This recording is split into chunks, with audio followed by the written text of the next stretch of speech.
Christmas to me is God's love, Jesus becoming man. Together with Jesuit Communications and Arete of the Ateneo de Manila University, I wish to invite you to celebrate Christmas with us in a very special concert entitled The Third Noel, Light Up the World, Spreading Hope in Solidarity with All Nations. The show will be streamed on December 11, 7:30 in the evening on the Facebook pages of Jesuit Communications, Radyo Katipunan, Arete, and other social media partners. May the light of Christmas spirit shine forth from within our hearts. Christmas to me means the peace of Christ ruling our hearts. Peace in the midst of restlessness, confidence in the midst of discouragement, joy in the midst of sadness, and courage in the midst of trial. Christmas is Emmanuel, God with us. Together with Jesuit Communications and Arete of the Ateneo de Manila University, I wish to invite you to celebrate Christmas with us in a very special concert entitled The Third Noel, Light Up the World, Spreading Hope in Solidarity with All Nations. The show will be streamed on December 11, 7:30 in the evening on the Facebook pages of Jesuit Communications, Radyo Katipunan, Arete, and other social media partners. May the light of Christmas spirit shine forth from within our hearts. Radyo Katipunan, 87.9 FM.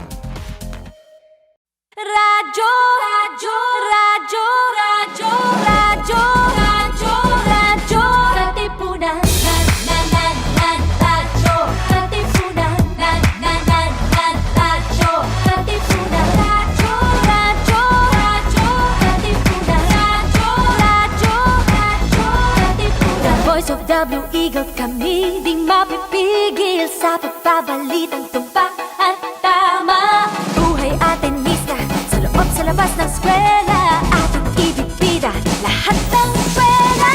Radyo, radyo, Katipunan, radyo, radyo, radyo, Katipunan, radyo, Katipunan, radyo, Katipunan. Kawal ni Ignacio, Katipunero sugo, todo sa kayod, tulong at tulong. Lipad na Blue Eagle, galing hiding at tigil, blue and white, one big fight. Radyo, radyo, radyo, Katipunan, radyo, radyo, radyo, Katipunan, radyo, Katipunan,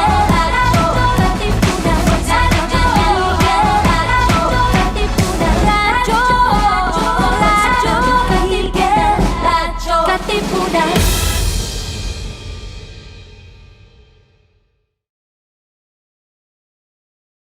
This is your stop for all things pop.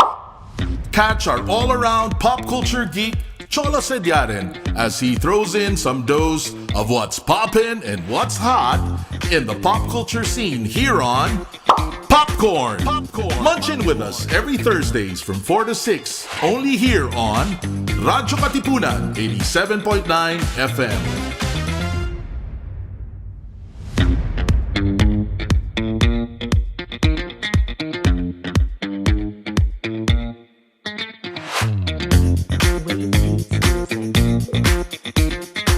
What's poppin'? And welcome to Popcorn with Cholo.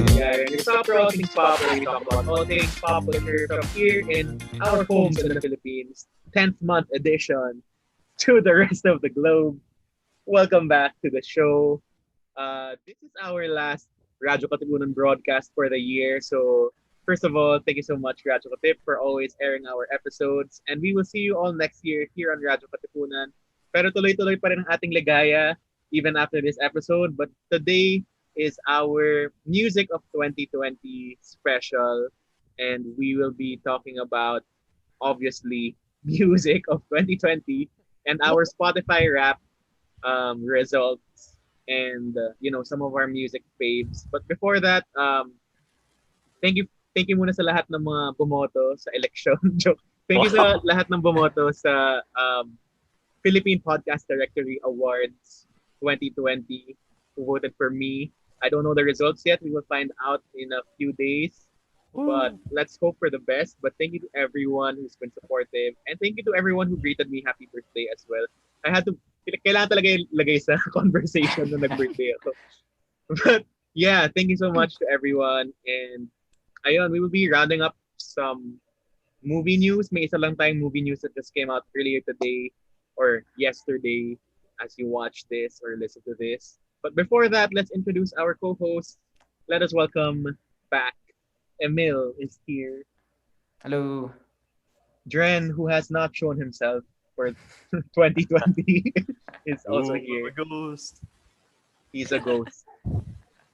And Max, who is representing the female species, Species. female Wow. society. Superior race. Superiors, yeah. Yes. Yes, you're right. You made up for it there. And welcome to the show. Thanks for joining me. And first popcorn lang, one popcorn for this episode before we head on to our music special. Well, they announced even further the Marvel Cinematic Universe Spideyverse earlier today or yesterday with the addition of Alfred Molina from Spider-Man 2 as Doc Ock or Dr. Octopus in the third installment of Tom Holland's Spider-Man series. So that is like, I mean, it's been kind of ano tawag dito? It's been leading to that more or less with Electro coming back and all those talks of the multiverse. Of course, they announced that Benedict Cumberbatch will be Peter's new mentor or whatever. And of course, with that are also talks about the return of Spider-Man Tobey Maguire, the classic Spider-Man we know from the movies, and the not so well received Andrew Garfield, Peter Parker as well, along with their respective love interests, Kirsten Dunst and Emma Stone. They're all in talks to return. I guess it's all still in negotiations, but if it's a big project like this, I'm pretty sure they're like more or less game. Although I think may pregnancy rumors lang si Emma Stone or something that might affect her participation here. I'm not quite sure, but that is our piece of news for this episode. What do you guys have to say about it? Emil, go ahead. I mean, I put you on the spot. I mean specifically about like Alfred Molina, I love Dr. Octopus in that movie. Even if he's not like in retrospect, even if that character isn't like super well defined and he's not necessarily like the most interesting villain, like the way he's played and the way like they choreograph all the fight scenes and stuff, like he's so memorable. So I mean, for me, it's a very cautiously optimistic yes, just because as a fan also of the Arrowverse, the DC shows, you know, whenever they do crossover events like this, for me, most of the time, a lot of the guest stars and stuff just end up being like very small parts of the crossover. So I still want to hear more details about how exactly they're gonna integrate these actors and stuff, because if they're just gonna pop up in one scene, you know, all this hype is just gonna be so it's just gonna deflate, I feel. But I mean, I am excited. I'm a very big Spider-Man fan, and even if this whole thing is clearly just like a display of corporate synergy, it's like Sony, like, look, we can come together after all. Represent.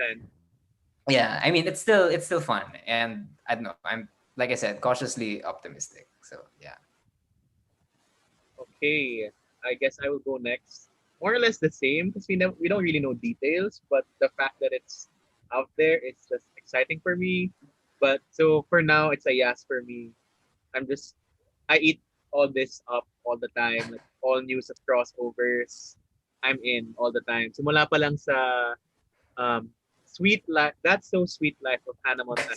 The first, or not even that, but like the Proud Family and Lilo and Stitch, and like who was the third one in that series who came possible? They were all together in Lilo and Stitch, and that was like amazing. So seeing all the Spider-Men just like in the Spider-Verse, into the Spider-Verse movie is exciting. And I don't know if they might introduce Miles Morales at this point in the MCU. It might be if they're having all the Spider-Men in here. baka it's also an introduction to Miles Morales somehow.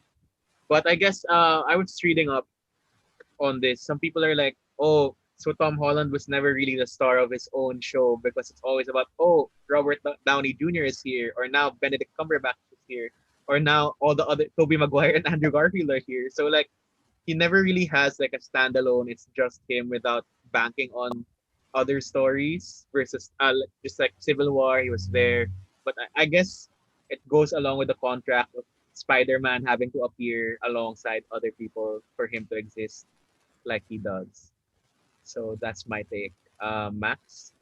You actually said a lot of the things I was going to say, like Wait, about when? how yeah, about how Spider-Man, like, well, Tom Holland never had his own standalone, which I kind of have to disagree with because even though he had those other characters with him, they served as mentors, not as co-main characters. Like, I think if you looked at the rundown of minutes, he'd still have the most, and most of the fight scenes and stuff went to him. But anyway, with this new Spider-Man news, I'm actually really excited because I know that no matter what happens, I'm going to like it because I loved what all three of them did with Spider-Man because they were all very different. Like, I'm excited to see Toby back because of course we love him. He's the original Spider-Man. I'm excited to see Andrew Garfield come back because in a sense, this Have is to redeem also his themselves. Spider-Man 3. Yeah, Andrew exactly. Garfield, at least. And of course, we love Tom Holland, so I'm excited to see him too. But of course, like, I'm just a bit nervous because there's so much going on. Like, they're introducing so many villains. You have three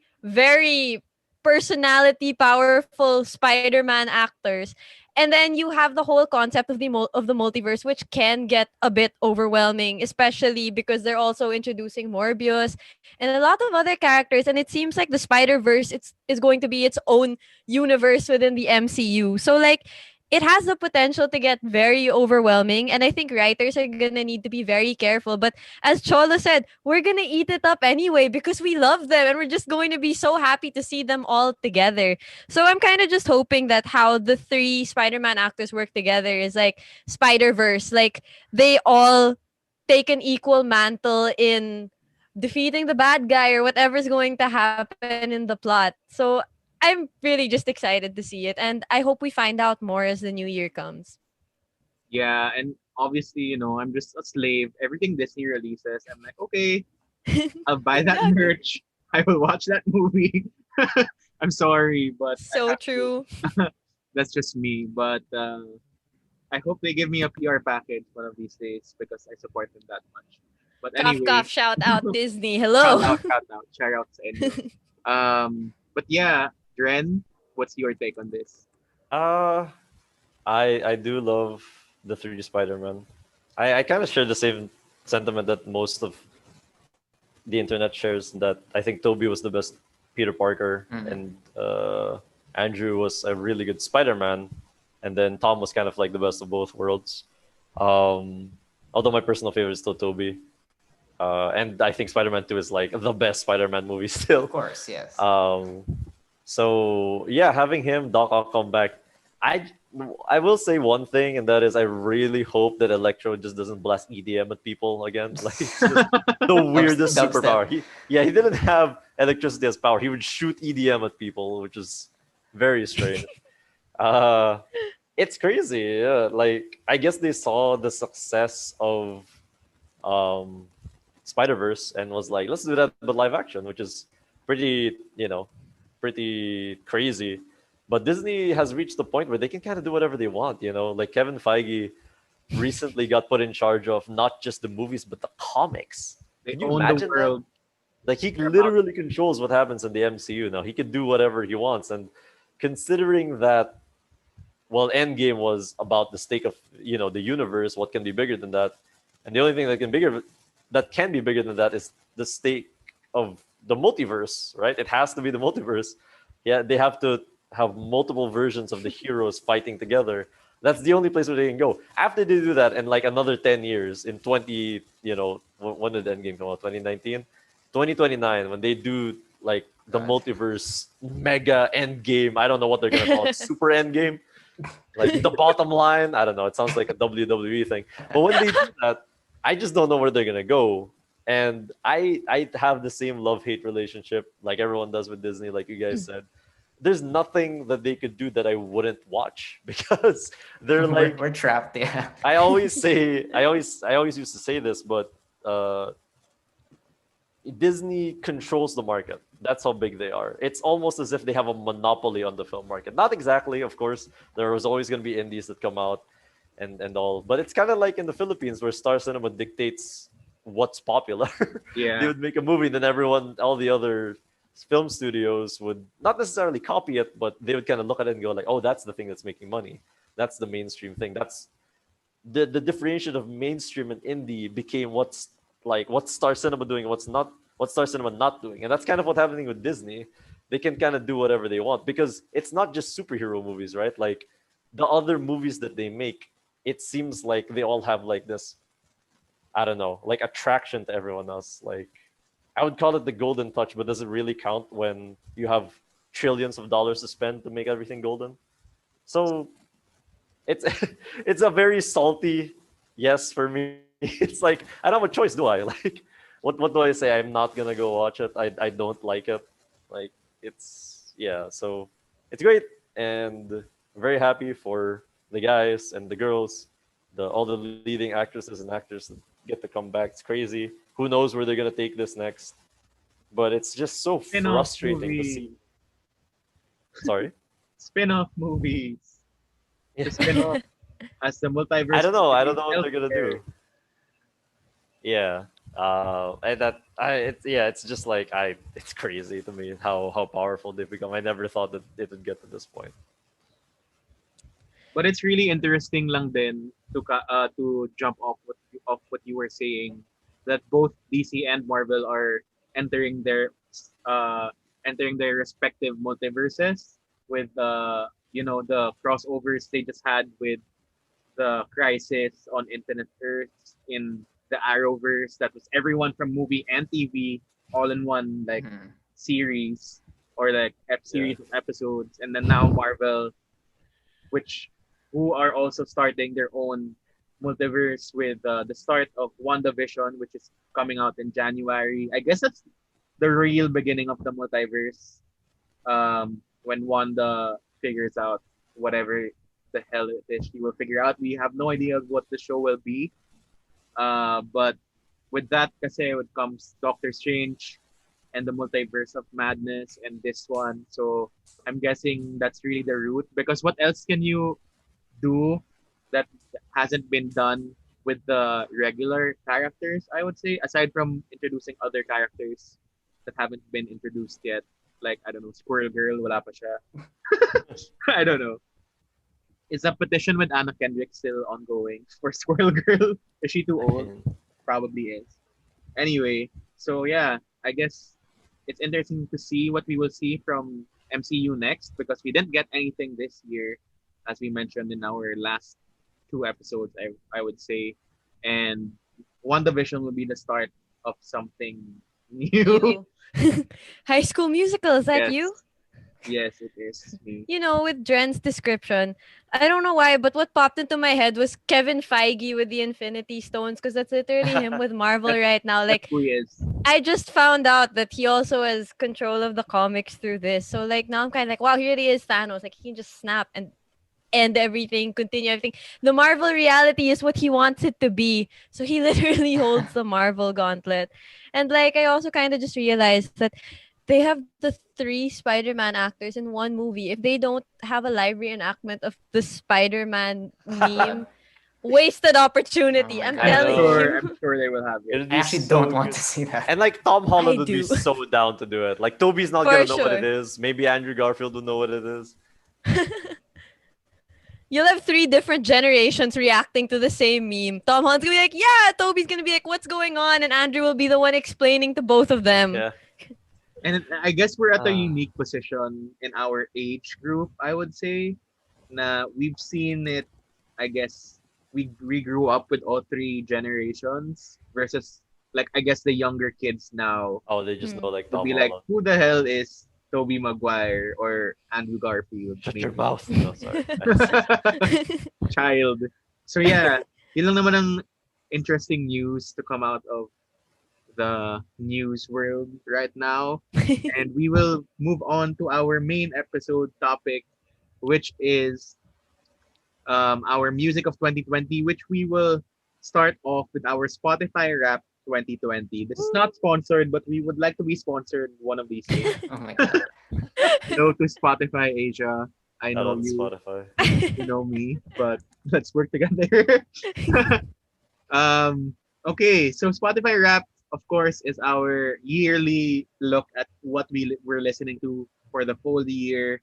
Everyone posts it on their stories. We did a short episode on it last year, and they just released this year's Spotify Rap 2020 Philippines. Before we head on to our personal lists, Spotify 2020 Philippines, the most streamed artists were announced to be number one. Okay, let's start with number five.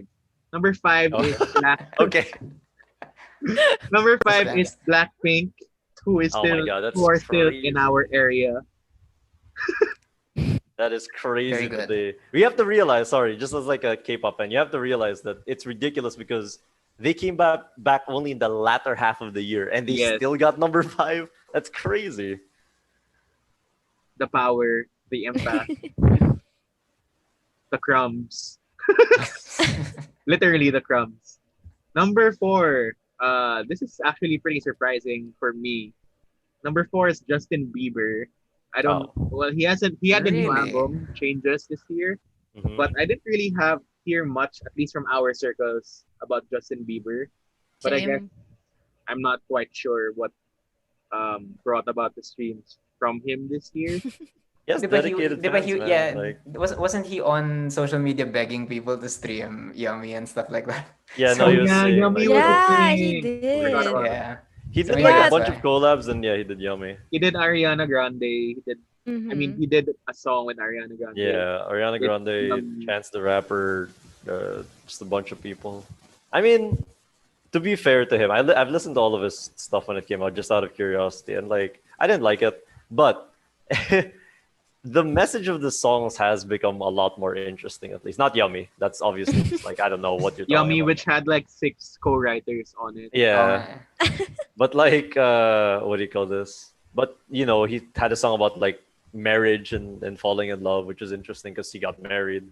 Then he had another song about just criticizing the people who criticized him when he was a kid, saying like, "Why did you get so angry with me? I was only 13 years old. Don't you realize that I was a victim also?" Which is really interesting. So, That was a really good song. yeah, no, I would it's agree. like you know, screw you guys, like That one was called Lonely. if yeah, you are lonely. Like you wondering. don't understand what it's like to have these 40-year-old men trying to like squeeze every drop of, you know, profit out of you, and you're just 13 and you don't know what to do. So it was a really good song. Yep. So Justin Bieber, we don't have any believers with us right now. So Sadly. that's all we can yeah, say. sorry. Okay, at number 4, my personal fave, of course, Miss Taylor Swift came Yay. at number 3. Yay. Deserved. Of course, she had Uh, that major drop, which was Folklore, in the middle of the year. A surprise. We'll be talking more about that later, but you know, not surprising as well, because literally everyone was talking about Folklore that week or the month to follow, even until now, that she is vying for the album of the year at the Grammys. Number 2, of course, we are also not surprised. We have BTS. Actually, medyo course. surprising na number 2 sila Hmm. with the amount of army that we have in the Philippines. But Mm. of course, we had the major hit Dynamite this year, along with their new album. Actually, even the last album was in 2020, which was Map of the Soul 7, and the new album BE also came this year. So that's 2 albums and 1 Dynamite. You have BTS at number 2. They're BTS. What else can you say? Exactly. And at number 1, the only Filipino act in the top 5 most streamed artists in the Philippines is Ben and Ben. Congratulations to Yay. Ben and Ben. Well deserved. And it's just nice to have at least one Filipino act in the top 5 and to be the very top of the list at that, beating BTS. That's something, right? Like the fact that you have more streams than BTS in the Philippines. means that you're really at the top of your game. And I mean, Ben and Ben has been trying to change their music na by this latter half of the year, but they came up with pretty good songs. And of course, their catalog. So I guess it really added to that. Anything else about Ben and Ben you'd like to add? I mean, grabe rin kasi yung engagement nila with fans. Like they're very, very open and they're very responsive to them. And they appear like everywhere. Like they're in movies, Pop up everywhere. they're in BLs and stuff like that. So I mean, they really know how to keep themselves in the conversation, but not necessarily like in a malicious way. Like I mean, okay, like full disclosure, I know like two people in BNB, Airbnb. I mean, technically. Yeah, technically BNB. Yeah, but I mean, like I don't know 7 of them personally, but they strike me naman as pretty sincere people, and they started out as a pretty small group. I mean, small in terms of impact. Yeah. So I mean, I'm just happy for them, and like I feel like their music is very cross generational. Like it's music that I feel like older people can listen to as well and still enjoy. Yeah, and understand. Yes. It's not something completely different. Yeah. Like I don't know, Yummy or something. That's not Or- different at all. Or K-pop. Not everyone can like truly get into K-pop. Yeah. Yeah. Gets. So Ben and I Ben- don't know anyone that like hates Ben and Ben. I know people that are like, oh, That's it's so not my true. thing. But like, I don't know anyone that's like, I hate their music. I feel Yeah. like Ben and Ben kasi has something for everyone because they do a lot of different things like per song and per album. So you won't exactly hate them, but like, you'll just find something you prefer over their other things. Yeah. For sure. And like Emil said, I think a big part of it is that their music finds their way into like other media. Like they did, what was that movie where like all of their music was featured? LSS. LSS. Yeah, that's us. Yeah, and then they did Alone Kaya sa Together, a song for pelikula. Alone Together. The And Make Backstreet It With You, sila yung theme song this year. Yeah, so they have like they pop up, man. Like I don't know how they continuously put out because all of it is good. Keep in mind, like I really do like all of the stuff that they put out, and walang tapon in that sense. So they're really consistent. They clearly work very hard. So They deserve, and we are expecting more music from Ben and Ben in the coming year. Hopefully, something different. 'Cause personally, I was like, okay, Ben and Ben, great music, but I want to hear something that evolves from what they've already done. And I guess that's what they're starting to do, especially after their latest single, which was called Di Ka Sayang. Medyo iba yung vibe nun, and that's a really good song. maybe they got inspired by the K-pop covers that they did. Yes. Okay, and we move on now to the Philippines' most streamed local artists naman. Let's start from number 1 this time around. Of course, Ben and Ben was number 1. We have Moira De La Torre at number 2. Moira hasn't been really... She released a new album this year as well, but her latest hit was called Paubaya, if you haven't heard about it. One of my faves from the year. Number 3, Matthias. Ano nga yung kanta ni Matthias? Let me check. I hope he's not on your. Oh my God! Yeah, he hears this and he's like, "What the? Siya yung gumawa I ng love popcorn." Language. Catriona na song. So I guess that was a really big TikTok hit in 2020. Oh, okay. Catriona Sorry, siya. that's the other thing we completely forgot to mention is that TikTok. You know, if your song's on TikTok, if it has a dance to it, which is why Yummy was so successful. I didn't know Yummy had a dance. I didn't know Yummy had a dance either. I only know because one of the members of Twice is such a giant Justin Bieber TikToker. fan. TikTokerist. Okay, number 4. Coming in at number 4 is last year's number 1 most streamed local artist, and number 1 most streamed artist in general was December Avenue. Okay. Understandable, December Avenue didn't really have any new releases this year. Number 5, an OPM icon, Parokya ni Edgar is on the Eh, list. That's so cool that they're still on that Chito. list, man. Yes. Chito na si Chito. And they did have a collab with Shanty Dope and Glock 9 this that's year cool. as well. So go check that out if you want to. And next, I guess we will be talking about the most streamed groups in the Philippines. We have The same people, number 1, Ben and Ben, number 2, BTS, number 3, Blackpink, number 4, of course, Lainey, hindi mo papahuli ang Lainey sa Philippines. And number 5, Maroon 5. They're still alive Oh, and wow. thriving. Good for them. Amazing. That is crazy, dude. The last music video I watched of them was just Adam Levine eating like some bad mushrooms and then going to a party and then like it was the weirdest music video. Like what happened to She Will Be Loved, man? I guess the Actually- interesting thing about Maroon 5 is that they're chameleons into what's popular, and so they Mm. keep on riding on to the new trends and keep on staying in the trends or in the scene, even though how many years have changed. Yeah, Marami pa ring malalabas yung Maroon 5, right? yeah. And Yeah. I'm not saying it's bad. I'm just saying like what a difference. I really miss their hands all over phase though. Like when their songs sounded the way it did before Overexposed. Yeah. Overexposed is really when they started to take a turn towards more pop.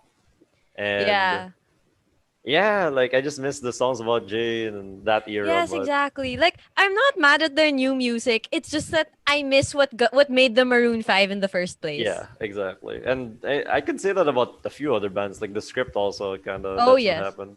I loved like their old stuff, and then starting with Science and Faith, they started going more towards pop na talaga. So, but if they're happy doing that, that's fine. And memories bring back memories. Bring back you.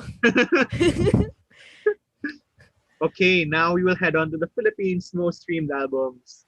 At number 1, we have How I'm Feeling by Lau, which is one of actually Wow. my favorite pop albums of the year that I just had on loop. I Because second the motion. Lau just he knows the pattern now of what makes a popular pop song, Mm-hmm. I would feel, and this album was just full of that with his previous releases like tawag nun, I'm So Tired This Year, I think, and Feelings. Feelings, and what was that? Yung kay Anne-Marie, Fuck, I'm Lonely. I'm lonely. Yes, let's just say that word. It's fine. We're Language. Okay, Captain America. yeah, it was a pretty good album. It's ear candy. Di pala ear candy. Tama ba ear candy? Yeah. I mean, I That's guess. a word. That's a term. Yeah. Yeah, it's just like music you'll wanna repeat again and again, and that was released earlier this year. Number 2, as Dren was saying, this was only released late this year. At number 2 is the album by Blackpink, featuring the best Blackpink song of all time, Ice Cream. Joke. Oh my gosh. Don't get me started. Mamaya Don't doon tayo get sa me started. doon tayo sa Black K-pop section ng music. Number 3, Limasawa Street by Ben and Ben. Of course, number 4, Map of the Soul 7 by BTS. And number 5, Changes by Justin Bieber. So, I mean, it's pretty much the same people we've been talking about for the last 10 minutes or so. But now we head on to the Philippines' most streamed songs. Number 1 is Imahe by Magnus Haven. It's a really good song too. Number 2 is Intentions by Justin Bieber featuring Quavo. Number 3 is Make It With You by Ben and Ben, which is like a really good cover. Yeah, first cover they ever did, I think. And that was for the teleserye Make It With You with Liza and Enrique, which due to the pandemic was just cancelled midway and didn't have an ending. Tama ba? I Parang. don't remember. Not sure. Sorry. That was like mga March yata. Sure, let's go with what you say. That's the last. We trust you. Yeah. That's the last I heard from that show. Number 4 is Beautiful Scars by Maximilian. Number 5 is Someone You Love by Louis Capaldi. And then we head on to the Philippines' most Oh, Luis streamed Capaldi. local songs. At number 1 pa rin is Imahe by Magnus Haven. Make It With You is at number 2. Pagtingin, a classic 2019 Yeah. Ben and Ben song, is still here at number 3. At number 4, Rest in Peace, Eman. His song Teka Lang made it to the top 5. And number 5, Hindi Tayo Pwede by The Ones is here. And lastly, on our Spotify Philippines Rap 2020, we have the Philippines' most streamed Pinoy hip-hop artist, because hip-hop is really the number one I mean, believe it or not, because we are very pop people. Hip hop is like the number one genre in the Philippines right now. They even have this whole campaign called Kalye Hip Hop. Oh And yeah. hip hop, it's if you see it on your Twitter, on your Instagram ads, that's the focus that Spotify really wants to feature, which is urban hip hop artists in the Philippines. Number one, Matayos. Number two, Skostakli. Number three, Almost. Number four, Flo G. And number five, Eman. I don't have much to say because I'm not a hip hop person. But yeah. I've listened to like a smattering of all of their stuff just because it's been recommended to me, and hip hop somehow managed to find its way into my top five genres. Spoilers for later, but despite all of the K-pop and everything that I've consumed this Top year, five hip hop. songs. No, they're not in my top five. Top five genres. Hip hop was in my top five genres. And it's all like I don't know how to explain it, but like without maybe sounding too like overstating it, but I do think that like hip hop really suits what's happening in the Philippines right now. Like hip hop was born out of struggle, literally. It was born out of struggle, and it was born as a creative way to talk about problems, right? And it really originated from like chants, right? Chants in tribes that would just rhyme. They were literally just rhyming songs, and a lot of the times it would rhyme because it would be easier to remember that way, right? And then eventually it evolved later on into what it is now, which is what a lot of African American Black culture used to talk about their struggle. And if you think about it, this might be a little bit heavy for this episode, but getting gunned down by the police and having the government oppress you and having your rights taken away, that all sounds kind of familiar, doesn't it? Yeah. So it's really interesting how hip hop is on the rise now in the Philippines. And I've always felt like it matches so perfectly with what we want to do with music. And it's such a freedom of expression. And Tagalog is such a perfect language for hip hop. It's so good. It rolls off the tongue. A lot of the rhyme schemes is could be a lot more complex because rhyming in Tagalog isn't the same thing as rhyming in English. So that's just my little rant about hip hop. If you haven't listened to it, listen to it. Because Sure. even if you don't necessarily like hip hop, you don't necessarily like quote unquote Kalye music, although I don't think that's a good term to use in general. Yeah, no. But just for lack of a better term, Kalye hip hop, it's something that you should appreciate because it was born out of struggle, and it's born out of literally nothing else but the creativity of like one or two people. And that's something to admire, and I absolutely love that it's on the rise, and I hope it continues to be on the rise. Yeah, I totally agree with that. I think yun nga, to add to what you were saying, it's really the hip hop artists who aren't afraid to speak out about issues. Or sometimes, it's a bit novelty if you have like songs Yeah. like Fiona and stuff. Yeah. And Ivana, mga ganyan. Yeah, it doesn't all But- have to be like serious, but yeah. Yeah, but like Filipino hip hop is very unique. Kasi a lot of people like discount it as like, ano ba yan, Masa hip hop, Jeje hip hop, or Kalye hip hop. But at the end of the day, it's very uniquely Filipino to come up with this sound and these flows also. Which, if you syempre, comparison mo talaga US, but that's completely different, and I don't think we should be comparing it to that caliber because we have our own distinct hip hop here. Yeah, exactly. And speaking of Dren's results having hip hop, we will now move on to our personal results. for I knew that. Spotify Rap I didn't know that. 2020. I guess I will start because I'm the most how would you say this? Predictable here. Mahuhulaan nyo na kasi yung top 1 most streamed artist ko, di ba? Just I'm actually not sure. Yeah, I'm actually not sure. Really? My guess is it's K-pop. No, it's Taylor Swift. not Taylor K-pop. Swift. see, That there, was my see. next I- guess. See? Well, I was Taylor gonna say, Swift- like, is it NCT? well, they are the close second. Okay, yeah. Taylor Swift If Resonance had come out a little bit earlier and got Maybe, included in your maybe. 2020 rap, yeah. But Folklore really was like my jam for the year. I really needed that album, and I just didn't stop listening to it again and again.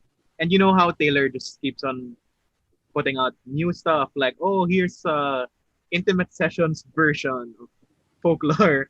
It really I just adds loved up it. again and again. And she had the Lover, City of Lover acoustic releases earlier in the year. So, and with parang earlier in the year before folklore, I was just listening to All Lover as well. So I'm not surprised. Taylor Swift is my top artist of the year. Thank you, Taylor. I love you forever. Um, and number two ko si NCT 127. Yeah. My number three, also predictably enough, is Carly Rae Jepsen. Yeah. Still there. I think, what's my number four? Number four ko yata is Wavy. Oh, okay. So also NCT. Also NCT, yes. Let me just check. Anyway, yeah, Wavy is in part of my top five as well. So, ayun, those are my top artists for the year. I'm not surprised because I've just really been playing those on loop. And my top song for the year is surprisingly Rain on Me by Lady Gaga and Ariana Grande. Cool. At the release of that song, I was just like jamming to it all week long. So I guess even until now, whenever I just feel like dancing or like vibing, I just play Rain on Me and just sing and dance to the song. And in my Zumba phase of 2020, In a Zumba phase. yeah, for a while, nag-exercise pa ako for a Oh. while. I was just like looking for Rain on Me choreo Zumbas because it was that fun. That's so cool. So those are my top, and then my top songs at number two are Kick It by NCT 127, Oh, the song okay. that started it all for my K-pop era. Now number three, I think is Exile by Taylor Swift, and di ko maalala yung number four lagi, but my number five is Psycho by Red Velvet. Red Velvet. Oh, Represent. My number six was Take Off by Wavy, and I don't know why hindi siya nakaabot sa top five, but it's there. Yeah, what about you guys? Oh gosh, who wants to start? I I don't think I think I should go last because mine is mine has a lot of K-pop too. So Sige, Max should go next. Okay, I was actually going to say mine is going to be really quick because I use Apple Music and Okay, not Spotify. Joke. wow. Grabe. I want to hear. Thanks, Cholo. I We're feel the sponsored by love. Spotify. We Yeah, I can- want to hear. Joke lang. Okay, in that case, I'm a use redacted to listen to music. And honestly, their counterpart of rap. Oh wait lang, I- before you start your Apple Music rap, or what do you call what's it called? I don't Apple even Music, know. ano? Anyway, What's my another number word for four pala. My number four pala was Wavy, and my number five was BTS. Umabot pa yung BTS sa top five, Wow. surprisingly. Okay, Max, go. Okay, here's the thing. So for some weird reason, every time I tried to generate my most listened to on Apple Music, it wouldn't work. So I'm just going to give my guesses, and I'm pretty sure like my top artists would be Taylor Swift because when Folklore came out, like come on, I loved Folklore. It was a big quarantine mood. It was just such a nice thing to listen to when you're by yourself, or you just want to reflect on life because it's quarantine. You haven't seen people in forever. And then I guess next would be Love because Love, I'm sorry, I don't know how to pronounce it, but because I just loved his last album. And then apart from that, like this was also a year where like I started listening to a lot of songs I wasn't aware of when they actually came out. And then there's this one song. Yeah, I'm pretty sure Fun made it to my list because of this one song called The Sight of the Sun. Because I had a carpool mate who played it in the car during a morning trip on our way to school, one of the last days we had school. So it kind of just reminded me of that time, which was pretty happy because, like, we were going to school. The SEM was nice. We had no idea Corona was a thing yet. So good memories there. And then my fourth would probably be Lady Gaga because of Rain on Me also, because that song just it's just so nice to get up to that song in the morning and just have it set the tone for your day. Like it's It's It's like a such a- power anthem, right? right power anthem. And apart from that, dedicated side B because like Carly Rae Jepsen, like there's just something about her songs which are so feel good. They make you want to be active. And like, okay, I didn't have a Zumba face like Cholo, but when I'd exercise, Carly Rae Jepsen's on repeat. Nice. Okay, go Spotify users. It's your time to shine. Baka hindi tayo sponsor ng Spotify, joke. Grabe. No, Why but not you know, both? Apple Music, Yeah, why not both? to add to that, Apple Music has really good song curation as well in terms of discovering new music versus Spotify, which is very your algorithm and it plays what it thinks you want from your library. But Apple Music naman, on the other hand, it has a lot of different playlists where you can discover new songs as well. So yun, yung masabi ko about Apple Music. Not to hate on them. Okay, Emil. You don't want to cut ties in case they call, you know. Yeah, we have friends everywhere. Okay, I'll do like just yung summary screen diba ng Spotify Wrapped is artist songs and then genre. For some weird reason, like all of my songs and artists are pop, but my top genre is Broadway. Wow. Because Wow. at a certain point during the quarantine, I just spent so much time listening to a lot of specifically 90s Broadway shows.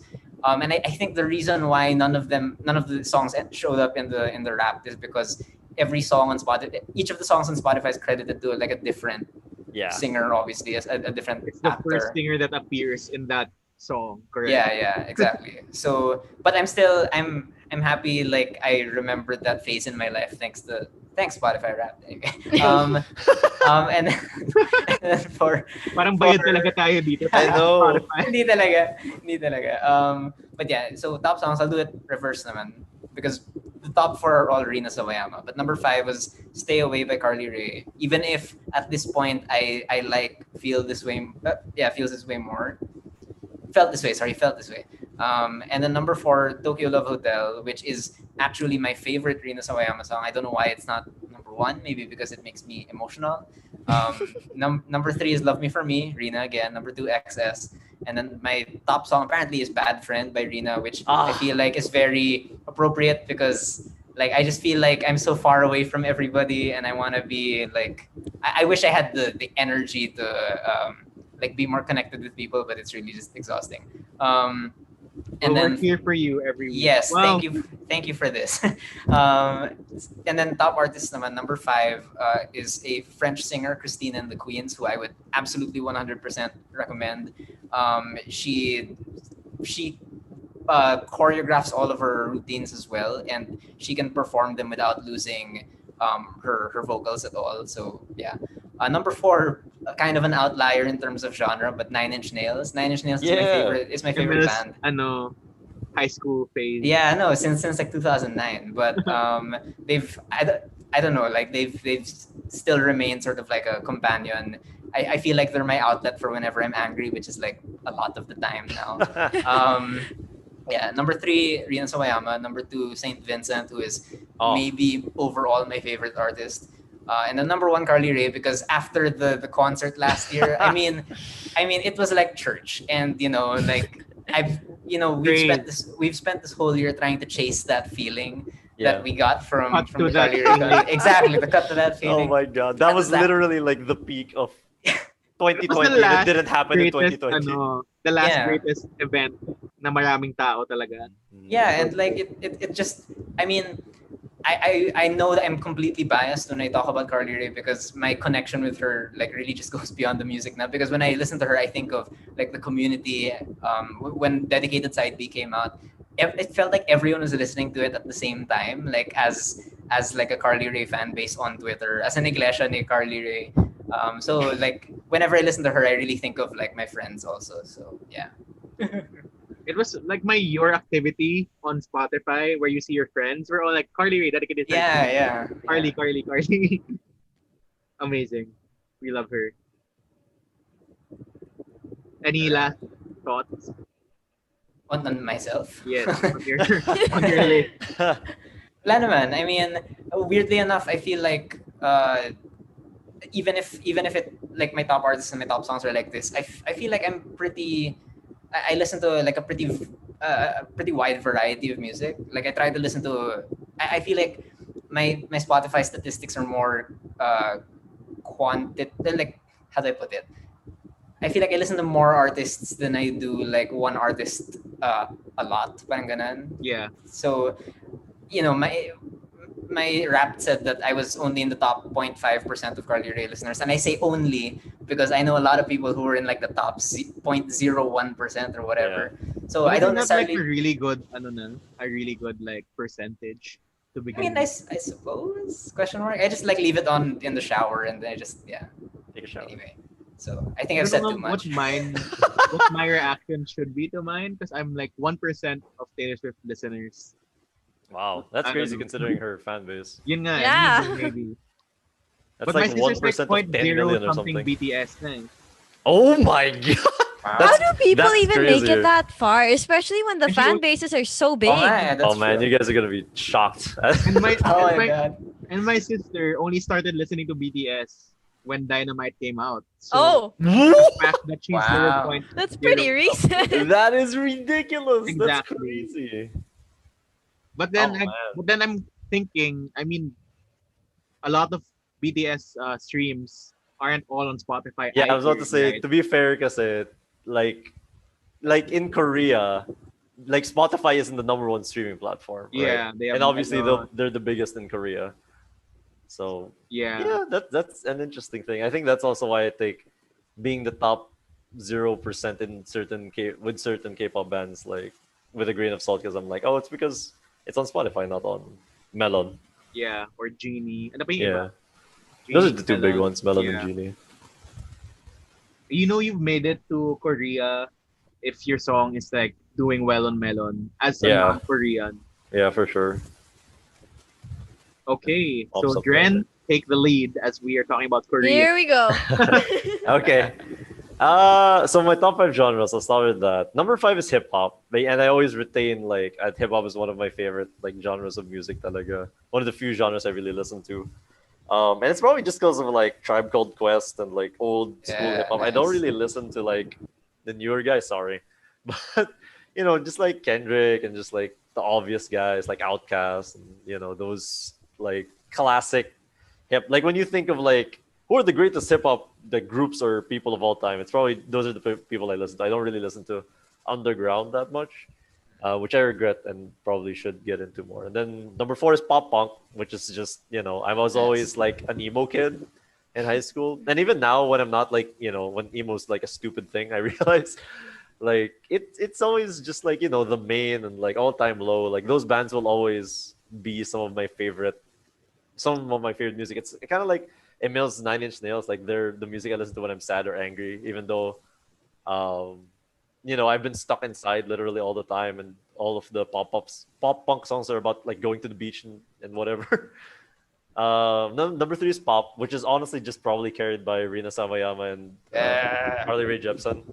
That's probably just it. Because I really can't think of a lot of pop artists I listen to. I'm not a big Taylor Swift fan. I'm not a big, you know, other. Disgrace. I'm sorry, sacrilege. Just like you know, Sorry, let me just disconnect you from this. Oh yeah, How to kick out a server. a giant like reputation tattoo appears on my forehead. No, I think she's great, but like for whatever reason, I can't listen to her stuff on repeat, especially the stuff from Folklore, because it was so like it made me feel sad, which is what Yeah, it's supposed to I do, get but I you. didn't want to feel sad, so yun. And number 2 is show tunes, just the entire genre of show tunes, because Broadway, like what Emil said, I listen to a lot of Hades Town and Dear Evan Hansen and Hamilton. Hades and, Town. It's so good. I love Hades And, Town. like- Musical. and like Emil mentioned Matilda, so I listened to the soundtrack. Oh of my Matilda, god. just like my god. just like I all- cried. So yeah, I'm a big. I can't say I'm a big Broadway geek because like I, you know, it's hard to find ways to watch the plays online. Legitimately. Yeah, legitimately. And we all know we're legit here on Popcorn. Wink, wink, We Spotify, really are. Apple. But you know, outside of the big musicals, you know, the ones that have won like a 10 Tonys or anything, I don't really listen to a lot. Like the SpongeBob musical is probably the most question mark one that I saw, but it's really good. So yeah. And number 1, of course, is K-pop, and it's not even close. I think if they were to show like the difference between the two, it would be a pretty big difference. I think if I listened to the other 4 genres on 4 days of the week, K-pop would be the other 3 days. Like maybe 3 or twice as much, 3 times or twice as much as all the other genres. And it reflects also my top artists, my top songs. My top artists are number 1 is Twice, because Yeah. I love Twice, and it's again, it's not really a contest for me when it comes to like my favorite K-pop group. There's only one person on my top 5 artists that isn't a K-pop group, and that is Carly Rae Jepsen at number 2. Queen. Nice. And it's probably because of Dedicated Side B. Honestly, that really cares. She's on all our lists. Yeah, Yeah. she's the only Truly. common denominator. Number 3 is Blackpink, which really surprised me because I thought number 4, Red Velvet, would be at the number 3 spot. But Interesting. considering that Blackpink is just like brain off music, I mean that in the best way possible. Please don't kill me, Blinks. It's brain off music. Like Exactly. it's like bada bim bada boom. Like it's not words, they're just sounds, which is fine. Like that's totally fine. You could do that in music, but you know, it's not like It just like compels you. yeah, no, Blackpink it's song. fun. It's fun. You want to jump to it. You want to dance to it. It makes me happy, and that's fine. You know, And music they doesn't did to have that be- documentary also. Yeah, Light Up the Sky. So yeah, and then number 4 is Red Velvet, because even though they didn't get to really do anything this year other than the subunit and performing their old songs because Wendy was injured the whole year, I just love them so much. So it goes to show it. I want to say that it says a lot that they're still on this list, even though they Yeah. didn't release any new music this entire year. Stream Milky Way though. Great. Oh yeah, cover. Milky Way and like Future. Wendy's comeback. Yeah. And then number 5 is IU, the idol among Oh my idols in god, I K-pop. love IU. Yeah, I no, don't even IU's- listen to K-pop, but No, IU's love like her. the queen. And I think if anyone told me like I'm a big fan of Carly Rae Jepsen, Rina Sawayama, and wanted to get into K-pop, IU would be the person I would say. you they just should. described me as Yeah, no, exactly. I described all of you because this is all just a ploy for me to get you all to listen to K-pop. Yeah, I support that. Yeah, IU's just like she's different, man. Like she's like an R&B sort of princess. yeah, it's like But, R&B, but then she does like a little bit of folk, and she's really like genre bending in the K-pop world, and she truly is like an idol among idols in the sense that like during award shows, nobody really wants to sit with IU, not because they don't like her, but because she's like a goddess to them, Oh, which is okay. crazy because those idols are gods to us. So what does that make her, right? What's that Kanye song? What's a the king to a god I am or a whatever? god. Yeah. Yeah, no, that's not IU. Yeah. My top 5 songs, this is a ridiculous thing, are all from Twice. That's how much I listened to them this year. But what's the number 1? Number 1 is Fancy. And I will go on a little rant here. I've gone on several little rants. I'm so sorry, but That's the number what we're here one, for. the number 1 song is being Fancy, I think, is a testament to me. I had this conversation with my friend, and we talked about. She said that she really feels like in 2019, the song of the year in K-pop should have been Fancy. Sorry to BTS, Boy With Love, but Fancy is such a fantastic song, Twice song, and I really think it was like their peak in the sense that like it perfectly balanced what they are now, which is a much more mature group, and what they were before, which was the Nation's Girl group, the cute, I want to fall in love type group. It was really like the perfect in between between those two, perfect in between those two, but I could talk all day about the K-pop awards and Mama this year, but I won't do that because that'll The it's like a- 5-hour or 6-hour long Mama. Yeah, I watched the entire thing, by the way. I didn't like click away. I didn't eat or anything. Like I sat through the entire 6 hours to Can I watch just say that BTS. as someone who was from the outside looking in, like I was really wondering why people were still talking about the award. It's like, is it still happening? It I can't was. believe it's that long. There were so many like quote unquote controversial things that happen, and it happens every year. But this year was tame compared to other years. So imagine how bad it was in other years. Like Twice wasn't nominated for Song of the Year after being nominated for 4 years in a row since the group's inception, which is ridiculous. And BTS swept all of the awards because, of course, they're BTS. Blackpink didn't attend the award show. I don't think any YG artist attended. No, I'm not sure about that. But they didn't attend the award show despite winning the coveted Best Female Group Award, which is one of the big 4 awards and the thing. So there was a lot of stuff happening. So I'm just going to run through the rest of the 5 because I've taken up so much time. It's Fancy. Number 2 is What Is Love, which is my favorite Toy song. Feel Special. Heartshaker, which is my second favorite Toy song. And then Yes or Yes as the 5th. So a lot of the new age Twice, not a lot of stuff from their first 2 years. A lot of stuff from their third and fourth year. You need to give me like twice recos sometime. Everything. I will, yeah, sure. If Emil, if you want like IU records, sure. Sure, yeah. Okay, so that is our roundup of our Spotify Rap 2020 personal list. And now we will be talking more about other music we loved from this year. We mostly have episodes dedicated to these albums, but some didn't quite make it into their own episode or had their own. They just have many segments more or less. But we'll be talking about the albums that made 2020 for us, for most of us on the Popcorn Pod Squad. We talk a lot on the chat group that we have, and these are like a lot of the people that people constantly talk about. So of course we'll start, I guess, with the Queens of Pop, or what I would call the gay feeding program of 2020. Oh my God. Because all the gays were fed this year with a lot of their queens coming back with albums that just really made it into the mainstream pop conversation, not just with the LGBT community, but in the mainstream, everyone was just like buzzing about these albums. I guess to start that off, we have Dua Lipa with Future Nostalgia, which kind of like started the retro trend this year, more or less. She was the first one, I believe, before Carly released Dedicated Side B, and everyone else will be talking about. But Future Nostalgia was a great start, I would say, to 2020. It was a mix of disco and Dua Lipa really proving. We were talking about this in the last episode. Dua Lipa really proving herself in her sophomore album, because a lot of people were like, Dua Lipa can't perform, Dua Lipa can't do this. But the second album is really a really important release in your career, I would say, because after a major hit album with like mega hit singles, IDGAF and ano yung isa, New Rules, and all the other singles she had in between, it's always like, what's next? How will Dua Lipa top Dua Lipa? And she just blew everyone away, I would say, with that MTV EMA's performance and having a TikTok Don't Start Now challenge and all that, and just having another feel-good disco inspired album with Future Nostalgia. What did you guys think about this album?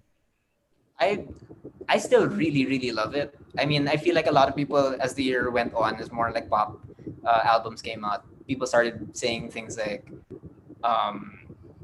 I mean, like sort of started downplaying like what she did in that album. I still really enjoy it. I think that like whoever her producers and whoever her musicians were, they really put in the work, because I watch a bunch of like YouTube channels where it's like people covering her songs on the bass, and like they really like these like super technical musicians really find a lot of value in like her pop songs, which is like really fun for me, because it sort of like legitimizes the genre a little bit more to people who aren't really into pop. So yeah, I mean, I still really enjoy that album a lot. It's very workout friendly, even if I barely work out. Like by workout, I mean like me lying on the ground trying to do sit-ups. But that's literally it. Oh man. Yeah. Yeah, Workouts. for me, parang one of the standout tracks, of course, aside from Don't Start Now, which started it all, is Break My Heart, which is very quarantine. Yeah. Like, I should have stayed at home, but because I was doing better alone. But- That was, Yeah, that was a big. Go ahead. Sorry, I was just gonna say, speaking of like favorites, I feel like yung mga singles were the ones that a lot of people sort of latch onto, diba? Like Don't Start Now, Break My Heart, Levitating. But as I've listened to the album, like my favorite song from Future Nostalgia is actually Cool. That sort of like very mid-tempo, like sort of. Besides, it's different from everything else. No, God. What? Showtime pala to. Yeah, Cool's a great song. I would agree with that. Yeah. Yun, I was saying, Break My Heart, just like, that was at the onset of quarantine, everyone being in quarantine. So that was like a great bop for me. Anyone else on Dua Lipa? she featured a lot in K-pop this year, She did. and with Blackpink, and she wrote some lyrics for Twice, which is crazy. And she performed at like the Mamas last year, I think, which or I'm not sure if it was last year or not, or if it was at an award show this year. But she performed at a K-pop award show, which is Parang really last year, crazy. huh? Yeah, last year, which is crazy because you'd think that because of the way we treat the Grammys and things like that. And I want to talk about that a little bit more later as well. You'd think that some Western artists would think they're quote unquote too big for K-pop. So it's really cool that she went out of her way and did that and wrote lyrics for some artists that she wanted to collaborate with. What you brought up in the beginning of this discussion was really interesting to me, that a lot of her stuff sounds like disco, and that was a really big trend in K-pop this year as well. Dynamite, obviously, and G-Friend also came out with a disco track, and a lot of different K-pop groups like 17. I'm just mentioning a lot of companies under Big Hit, which is BTS's company, but I swear, like not just them, but like a lot of different K-pop groups did disco this year, which is really interesting. Except everyone from SM Entertainment. Yeah, that's because SM like kind of does whatever they want. They're edgy like that. Yeah, exactly. So there was this big disco trend this year, which I found really interesting, and I want to, ask you guys your opinion. It's kind of hard to say if there's trends in music per year because of all of the different genres. But do you think sometimes there's like a motif, like a popular thing that comes up, like EDM is popular one year, that sort of sound, and it gets integrated into other genres, and now it's like disco and it's getting integrated to pop, and I don't know if it's getting integrated to other genres, but do you think that that's a thing that happens, or is music, or am I overthinking this and it's really just like, oh, music's whatever? I don't think you're overthinking. I It's mean, actually, yeah. yeah, it makes a lot of sense. And I think one thing that happens is if it works for one person, other people want to try it out. You feel? Yeah. But Yeah. also, at the same time, they must have been working on it at the same time, and That's nauna lang yung true. isa.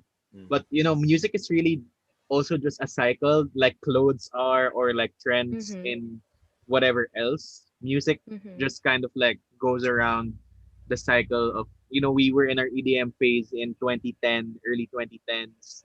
What a Then time. with like, Party rock. We With could go that, outside. It was crazy. ano pa yung iba? Roses by ano pa Yeah, kaya? Roses Chainsmokers. by the Chainsmokers. Oh, Chainsmokers. wait, Yeah. no, that everything Zed. Everything Yeah, everything Zed, Zed, everything Clarity. Calvin Harris. Oh. Clarity. Emil, do you remember Rain had clarity? Yes, We were I remember. sorry, there's this. I want to make this stupid anecdote.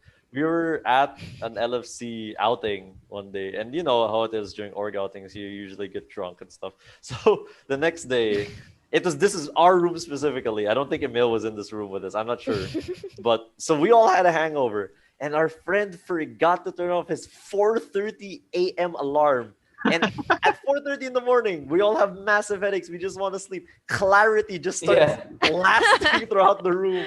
And that's why I hate that song. It has nothing to do with the song. It's just horrible memory. Ayun. So yun nga, parang it's just really like, we'll be back in that phase. Who knows when? Because in 2015, 2016, nasa 80s na tayo. Now we're in the 70s-ish. So I don't know what will come next. We're gonna go all the way back to Gregorian chant. 90s. May 90s yan. Hey, Miss we Rina. already Oh, are true. going back to Gregorian chants. I mean, I think there was a period in YouTube where people were posting Gregorian chant versions of hits. Amazing. So that's been around for quite a bit. My bad. I'm behind in my YouTube game. Thank you for telling me that. Yeah. Dua Lipa, any more comments on that? Okay, we will move on to our next category or entry, which is, of course, one of our queens, Miss Carly Rae Jepsen, who we have dedicated a whole episode to. Yeah, a 2 hour something. A 2 hour, 30 Wow. minutes something. My goodness. On Dedicated Side B and our love for Carly Rae Jepsen. This was just one of the boosts that we had before the pandemic started, ba? Or as the pandemic was No, I think- going. It was I like think kind of middle. It was just kind of in the middle, I think. It was middle for some people, but I think for us by now, it was closer to the beginning of the Yeah, pandemic. Okay, It was yeah. May, it was That's May. good. Yeah. Oh my gosh, that was okay, Mel. I'm sorry. Yeah, that was definitely. Oh my gosh, that came out in May. Yeah. How long have we been in this flesh prison? Okay, We're on our And 10th month? months. Yeah. gross. Okay. So I mean, yun nga, dedicated was just like a boost of serotonin boost for everyone at that time when we thought, oh, it's gonna end soon. We're just gonna dance alone in our room. God. And Naive. reminiscing the October 2019 party of the year, Iglesia ni Carly congregation Yeah. at Araneta Center. Uh, Yun, what else do we have to say? We made a whole 2-hour episode about this. Yeah. I wasn't there, so I just want to say Carly Rae's songs, like even the ones that aren't that happy, are still somehow uplifting. Like she's just so good at the feel good vibe. I don't understand. And like I remember back in 2011, 2012 when Call Me Maybe came out, people were worried about her becoming a one-hit wonder because it was so hard to follow Me Maybe because it became such a phenomenon. So people were worried for her and her career, but like her follow-ups to that were also good and same vibe and feel good. Like, how do you do it?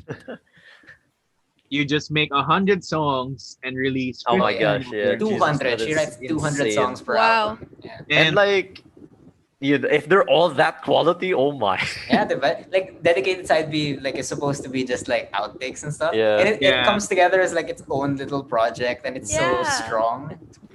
Sam Speaking isn't of here. side B's pala, Dua Lipa kind of announced that she will be having Future Nostalgia side B. Oh, the trend. I'm liking this trend actually. Agree. I mean, Twice released a rejected title song during Mama just recently, and like everyone loved it. It was so good. So man, release your songs. Like you don't know what we'll like. Has that been released officially? Wala pa. No, it was, oh my God. The moment when they started performing it, like in my head, I was like, I don't know the song. What are they singing? And I thought it has to be a cover. And I looked it up and it didn't exist. And I realized that they were performing an original song, unreleased song live, which was insane because it was completely unannounced. And I don't think any group in the world has ever done that, where they announce a song by performing it at an award show. And they're really on a roll. They had 2 albums this year, ba? 1 mini album and One full album and their mini albums kind of go into the full album, so it's better to say that they had a full album release, but it's only their second full album. So yeah, it was a pretty big deal for Wances. yeah, Twice wins. I mean, mamaya, K-pop, dun tayo sa K-pop, mag-usap about K-pop. But Carly Rae, yes, just listen to our dedicated episode to dedicated.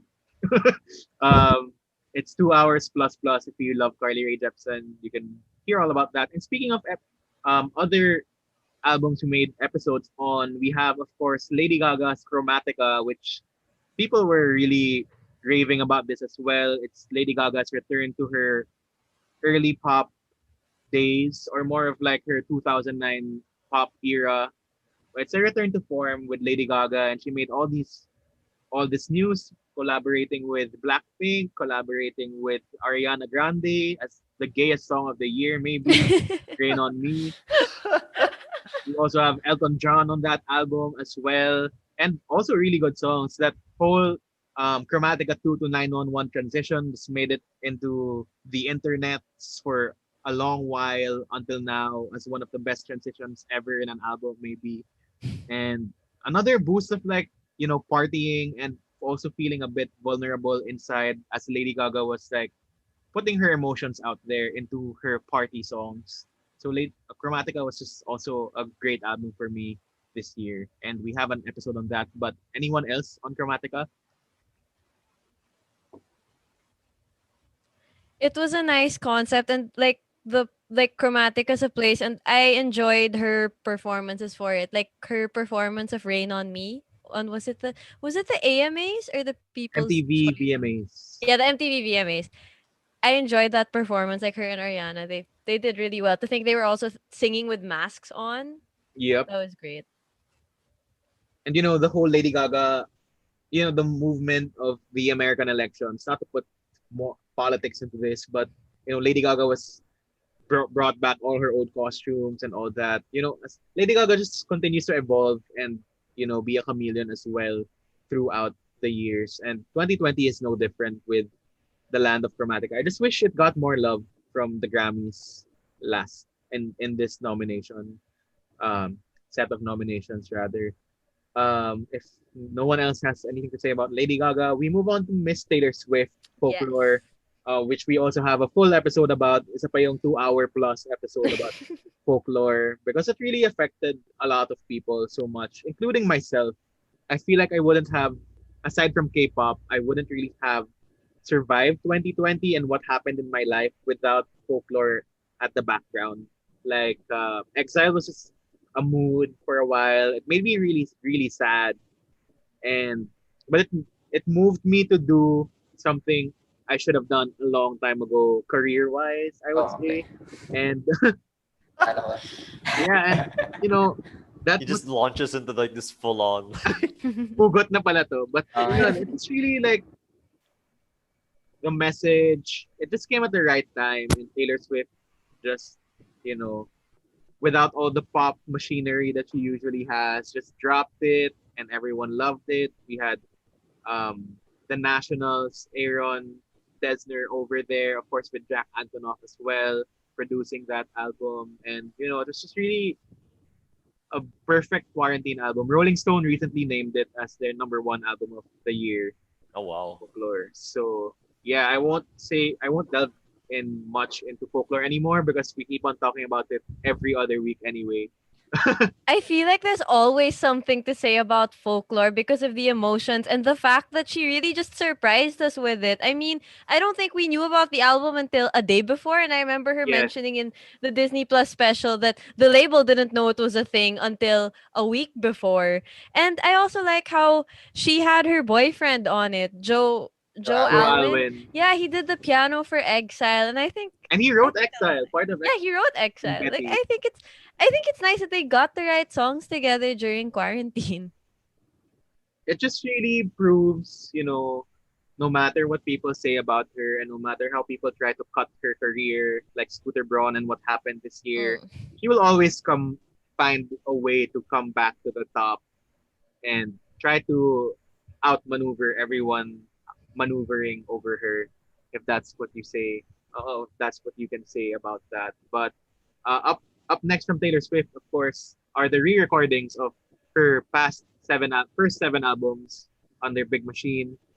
There was a preview of Love Story. If you guys haven't heard, the new re-recorded version of Love Story is in a commercial made by Ryan Reynolds. So it's for Match, that dating app. So Oh, is this the one with the Satan? Yes. Yeah, the that Satan. one. 2020? Yeah.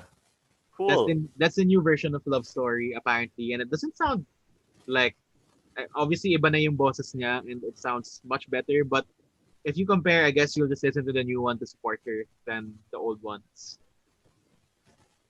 That's anything else on folklore? I mean, from I wasn't in the folklore episode. I just want to say that pre 2020, I really wasn't a Taylor Swift fan. Like, not that I disliked her aggressively, but I just it just never was my kind of stuff. And then folklore just completely changed it around. Like, I'm in a Yeah. position where I really really want her to win album of the year compared to like all the other nominees. Which would, fun fact, if she wins next year, she would be the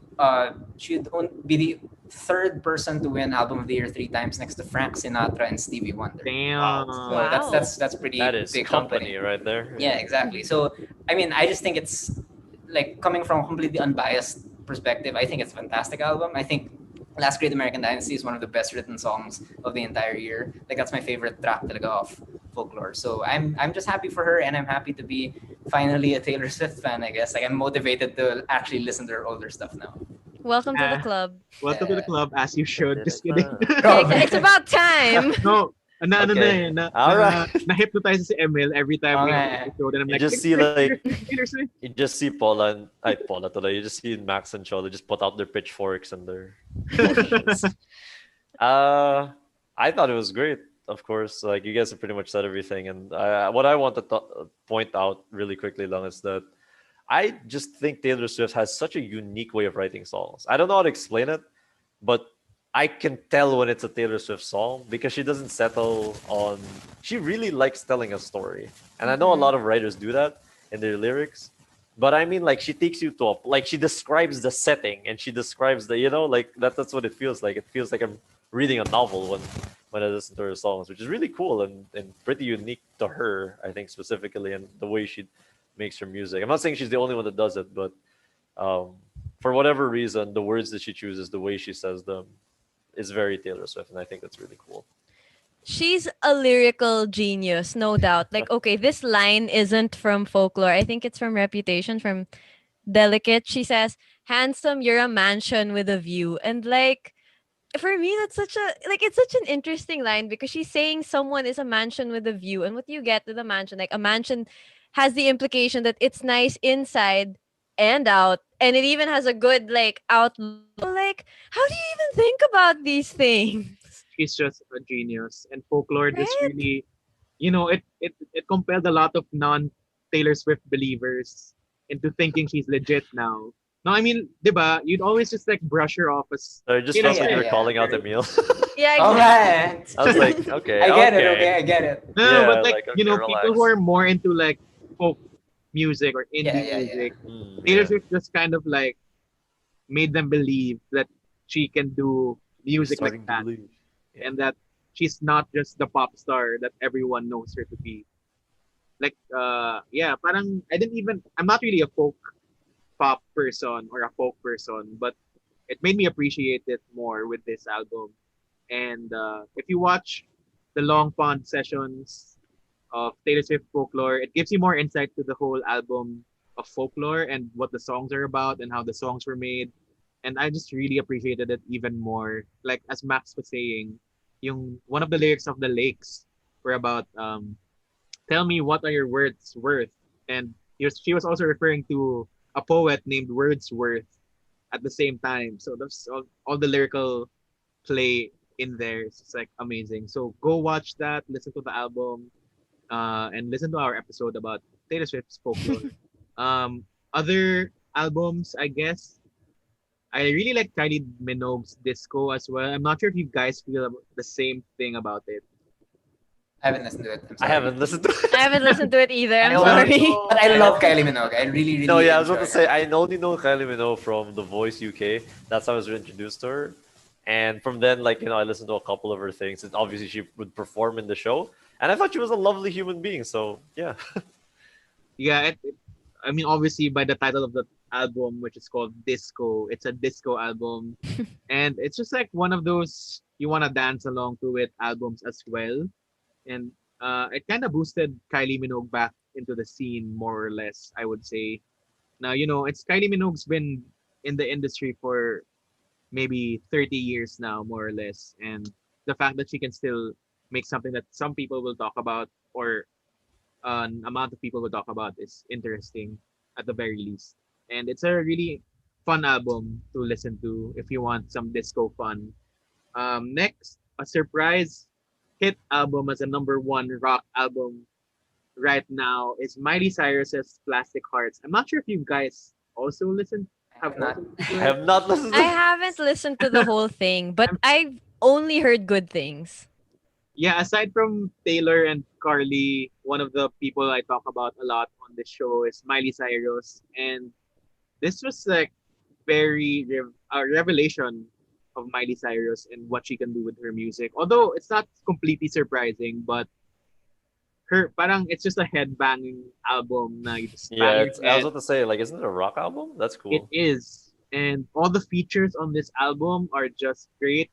You have Joan Jett, you have Billy Idol, you have Stevie Nicks, you have Dua Lipa also on this album, and those are just really good songs as well. So go check out Miley Cyrus Plastic Hearts if you have the chance. Another release this year was Ariana Grande, although again I wasn't really completely floored by that album. I just want to say that. Do you guys have thoughts? Ooh, no. I haven't. I don't know. I don't really listen to Ariana. Same. Same. Sorry, this Sorry, went man. downhill so fast. Yeah. They're like, okay, next. Ako na lang magsasalita. Rina Sawayama, Take Yes. LB. Yeah, okay, we got it. Now we're done. I'm sorry, I have not heard. Oh my God, Max, you will love her. No, yeah, for sure. If Like you the love boys, all, like yeah, the boys. just knowing from what I know about you, I think you would love her. And hearing your music specifically, Max, I feel like Oh, really? because Yeah, she dude. really What do started you as call like her fans? Pixels. Okay. Yeah, but she really started as like a bedroom pop artist, but she's so influenced by the 90s. And she's weird. Yeah, wait, sorry, were you gonna say something? Because I feel like I'm just gonna take over this. Go ahead. Go ahead. No, okay, like just to get ahead of myself, like in terms of like my favorite albums of the year, my favorite album of the year is her debut, LP, yung Sawayama. Just because I feel like she, like, so much of the album is about her trying to figure out what her, like, who she is, what her identity is, because she's a British citizen. Her parents are Japanese. She's pansexual, and she grew up in like this internet age, and so like she talks a lot about gender and race and her heritage and whatnot, and she packages it all into like songs that sound like Britney Spears 1 second and then like Linkin Park Evanescence the next second. It's really, Okay, that really sounds cool stuff. interesting. Exactly, yeah. So I'm just yeah. so glad that she sort of goes for it and she's unapologetic about it. Yeah, I mean, like I will remember listening to that album for the first time for the rest of my life, because I was maybe like 8 songs in, and like there was not one that didn't make me smile like an idiot. So like I mean, shameless plug, I liked it so much that I wrote something about it on. Oh my God, I'm gonna look for the link. But yeah, like that's how much I love her. Anyway, yes, go. Thank you for that. Very insightful. Emil made me listen to her after we did like a trade. Like I showed him some K-pop stuff, Yeah. which hopefully enjoyed, and then he showed me a Rina Sawayama song that I loved, and then from there it was over, because by the time Bad Friend was premiering on YouTube, I was one of the thousands waiting for it to come out. Like that's how quickly I became a fan of her.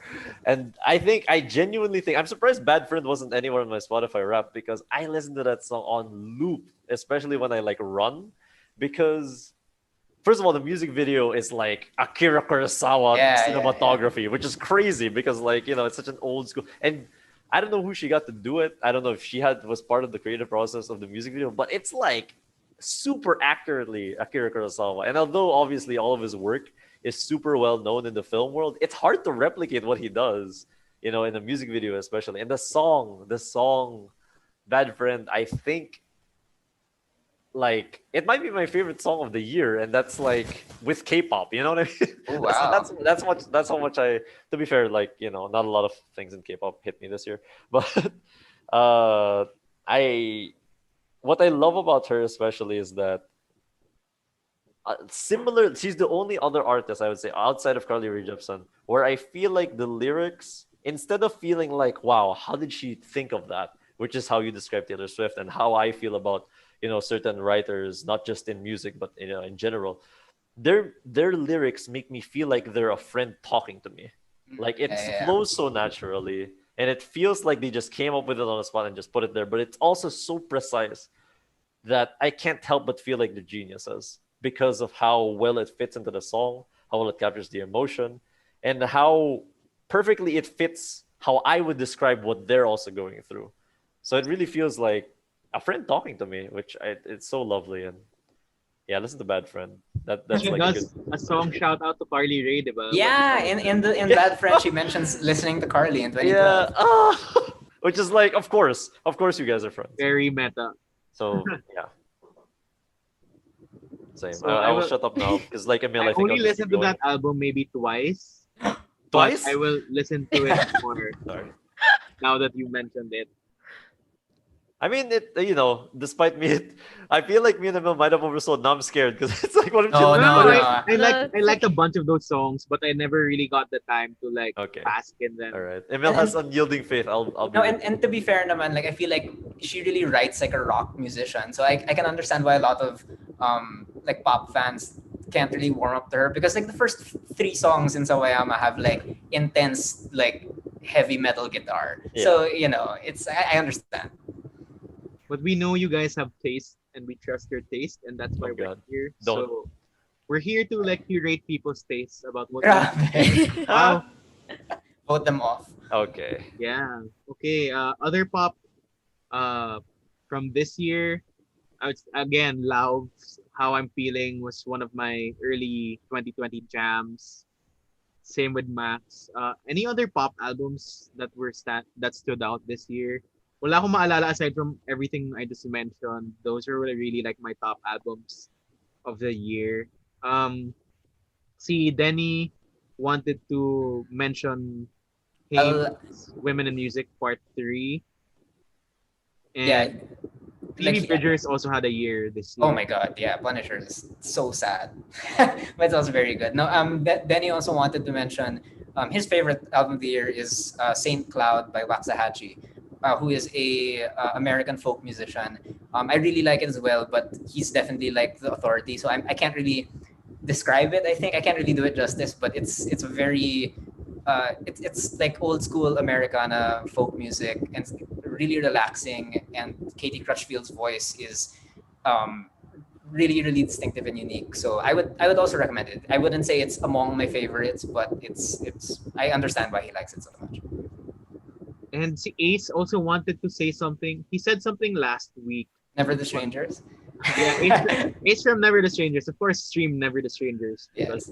We like their music. Hang is a good song. A recent song they released.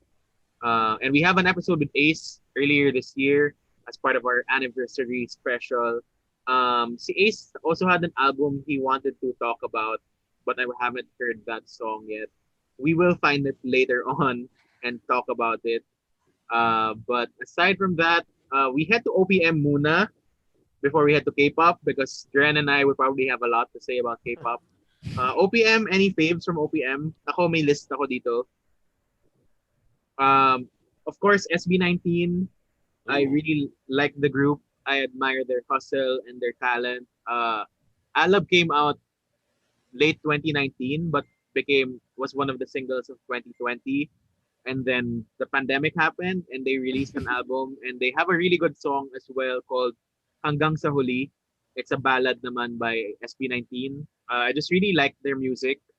And I guess that really proves why 18 or their fans really love them as well. So Oh, that's their fandom. That's cool. That's very Sorry. cool. They have a fandom name. 18? Yes, 18 That's cool. kasi 19 sila. And Like parang once and twice. and 18 kasi is a play on atin and 18. Ah. Oh. See, you think these K-pop fandom names you're made up like like Blink? No. It's deep. Like Army. What does Army stand for again? No, because BTS diba means like soul soldiers. Yeah. Like that. Oh, I know this. Yes. Thank you, Emil. Thank you. So it's we're like the army. It does stand for something else, but like I'm not an Means authority. I adorable can explain what once means, representative but MC for you, Army. Wait, Sorry?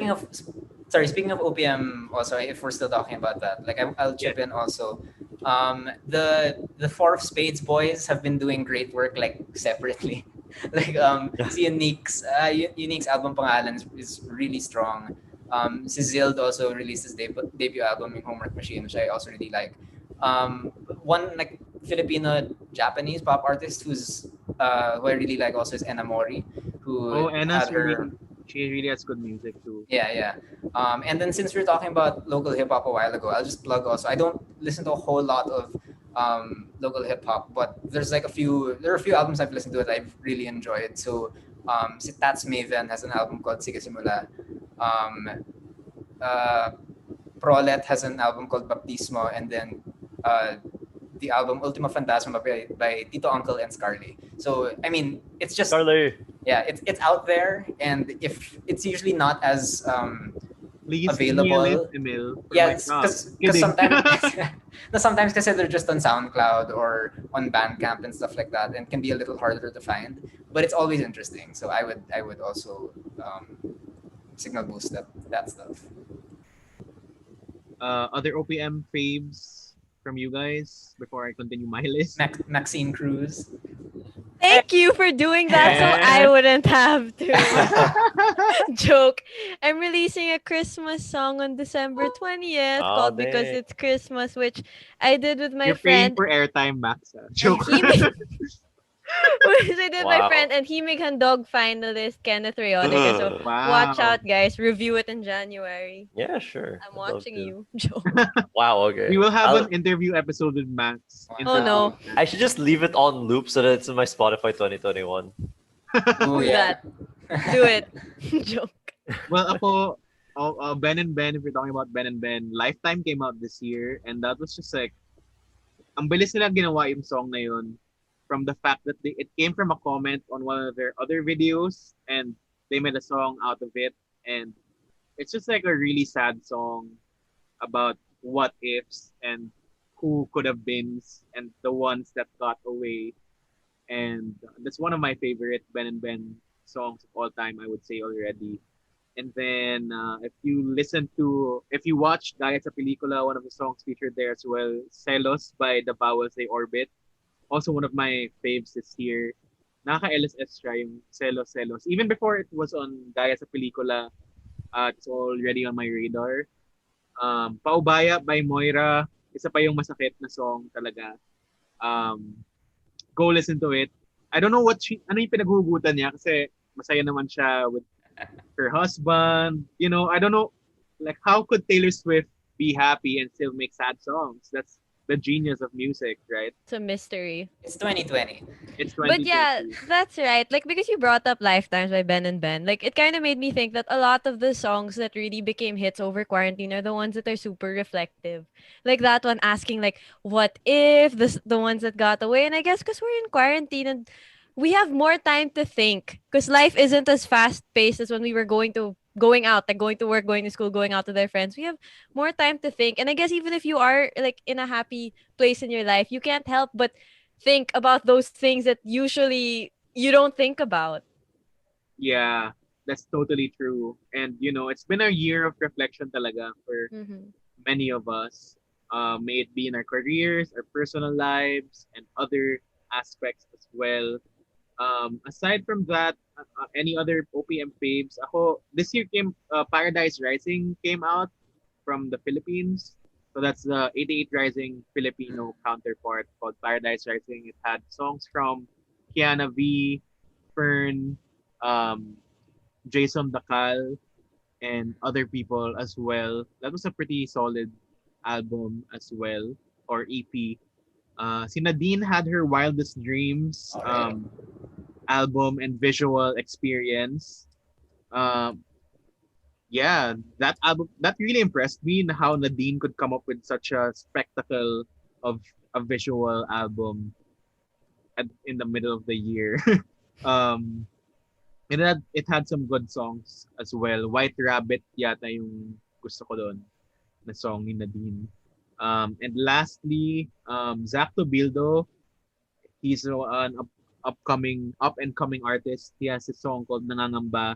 Yun yung naalala ko from him this year. And of course, my faves from Universal Records before. Paulo Sandejas, listen to his music.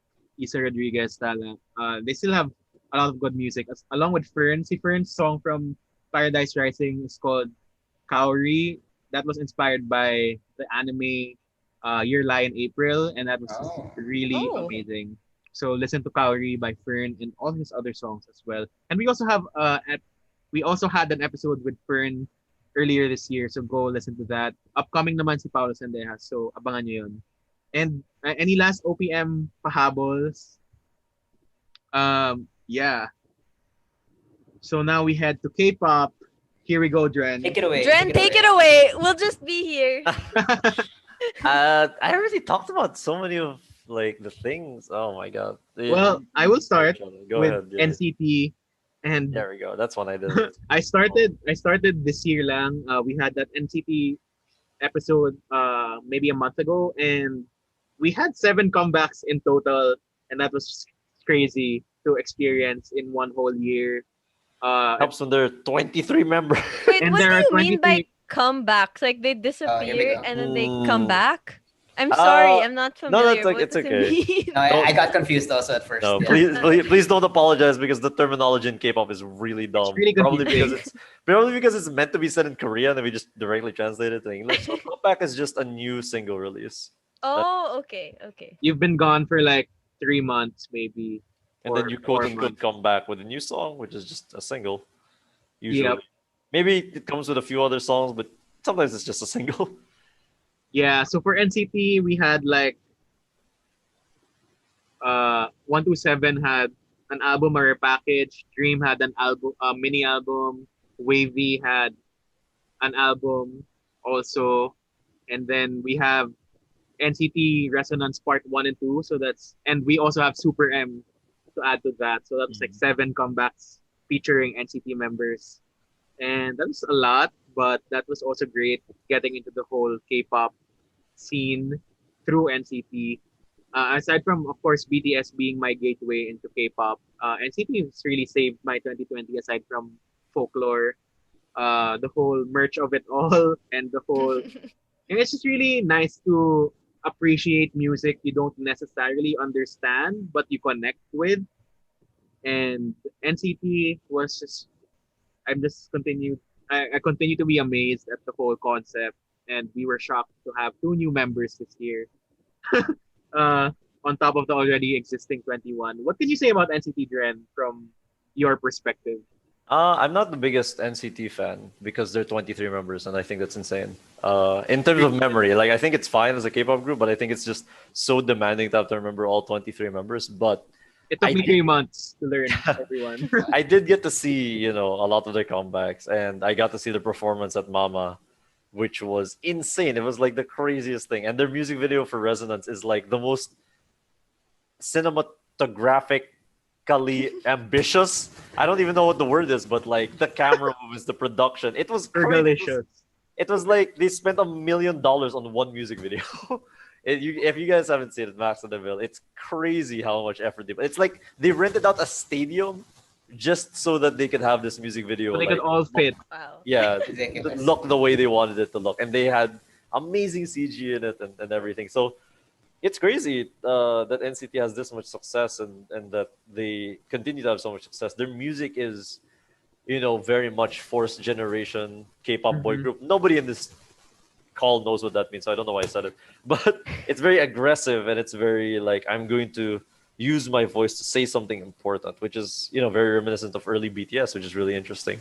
So I think NCT is a group that strikes me as, like the most chameleon among all of the groups. Like Red Velvet, their fellow SM group, is also a chameleon, but NCT is so much more so that because of the crazy diversity of the members. And their music is just, it can go from anywhere. They released like a acoustic song right before Resonance, I think. So they're a very exciting group. I think that's what It I'll really say about is. And they're, I mean, not to be super biased, which I am, but they're really on their way to the top of the groups in Korea.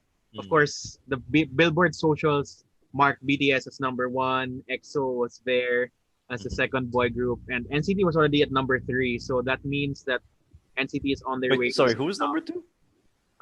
Parang BTS tapos EXO yata. That's a Billboard Okay, yeah, that top makes 50 socials. sense. And SB19 was #6 on that list. Yeah. It was already BTS and NCT and EXO. Yeah, 18. Go 18 talaga. So NCT, we also have a whole episode about NCT. So go listen to that. But Resonance is probably a good gateway to see 23 members all in one. Oh And my god, it's insane. It's Like a whole absolute class. insanity. Yeah, I'm happy exactly. to have witnessed history in that Mama stage, seeing all 23. I got the chills. Yeah, it was like the intro was like super long, which made me laugh. But I agree with you. Seeing all of them was like, oh my god, like those aren't backup dancers, like those are still members. But just FYI lang, you don't really have to stand all 23. You can just choose one of Yeah, 3 they have groups. like 3 different subgroups. So Yep. You just have to choose one, and then you can go however you want to. Mhm. You don't have to copy me and my friends who stan everyone. Okay, next. BTS, of course, Dynamite. Pero yun na nga, that question we were asking last week in our Grammys episode, parang yun nga, the fact that they also sweep the Mama Awards, parang, I don't know, that's a question na parang, of course, we don't wanna trigger any armies listening to this. No, let's trigger them. Let's trigger them. They need to hear But this. yun nga parang, is it unfair that you win just because you're BTS in this in this arena of K-pop. Na so much good music has come out this year. Yeah. Of course, BTS is one of them, and they came out with really good albums this year. But the fact that, if you don't make them win one category, will is it just pandering to the army because the army will get super mad and say it was rigged and stuff, because other groups also deserve that award, right? For me, Yeah, for sure. Uh, what I'll say about BTS is that I'm gonna start this with a disclaimer that I'm not the biggest BTS fan. I love them and I do consider myself ARMY, but I know there are people out there who are much bigger fans than I am. So, um, I think they deserve to win all of the awards that they did because of the impact they had. Just sheer numbers, it's just impossible to argue what they've done. Although I do think, and this is a point my friend made, and I look back on it, like yesterday maybe, and I did agree with her that I don't think Dynamite should have been the music video that won everything for them because On, which was their first single in 2020, or late 2019, I'm not sure, was arguably better in some ways. I think the music video was definitely better. It was like Lion King level. Yeah, it was like crazy, and I can't believe that everyone talks about Dynamite, but what about On? What about Life Goes On? Both of those songs are fantastic. So they could have won for a variety of things. It showed a lot of it showed a lot of their flexibility and not just your numbers, but clearly they work really, really hard. They work harder. They work as hard, if not harder, than everyone else. Otherwise, why would they have success? They had no business being as successful as they are, right? And they have affected Korean economy by what percent? Yeah. 1% ba? Like something ridiculous, like 4% or something. Yeah, they contribute that much to the whole Korean economy. So you really can't blame them. They received a medal from like the South Korean president honoring them, and they made a law which is now going to be called the Jin Law or the BTS Law, which states that people who have contributed significantly to Korean society can choose to delay their military enlistment, which is mandatory for any Korean man. And it has been the first time ever. Yeah, for the first time ever. For like 30 years, it's been that way because of, the tension between North Korea and South Korea. That's how important they are. And you're telling me they don't deserve this award? Like, of course they do. They do. Yun nga, pero that brings into consideration nga the commercialism of it all. The Dynamite, of course, it's one of the biggest songs of the year, but they deserve a lot of credit for non-full English songs. Yeah. That they put. What I want to say about the Mama and the Grammys also in general is that people need to stop taking these award shows so seriously. Yeah. Like, they are not the be-all, end-all of like, oh my God, like if they won Song of the Year, that means it's the best Song of the Year. No, it's not. That just means white people like the song. Like Exactly. that's what being given a Grammy or an Oscar means.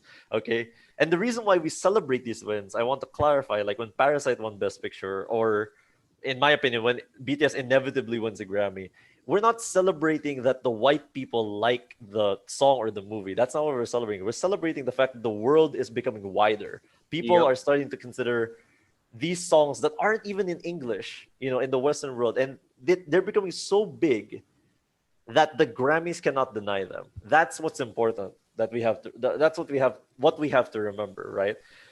That means that not just the Grammy, it's becoming decentralized, right? It's not just the West that gets to say what's important anymore. Because if a song can get this big in the East, that the West has to acknowledge it, then that means we're finally turning the tables. That it's not just like we look at what Hollywood's doing and we copy them. No, now Hollywood wants to copy us. They want K-pop artists to feature on their songs. That's what's important. That's the significance of the award. Who cares that the old white people like the song, okay? Like, that doesn't matter.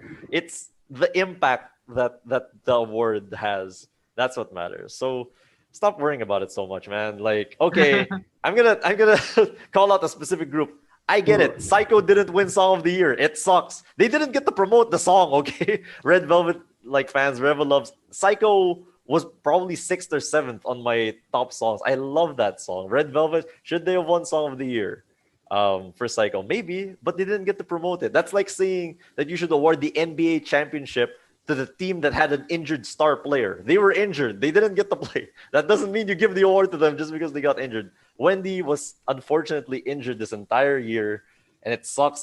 Wendy's like my favorite member in Red Velvet, so don't me, okay? Don't at BTS you. deserve to win that award. They got to promote. Yeah.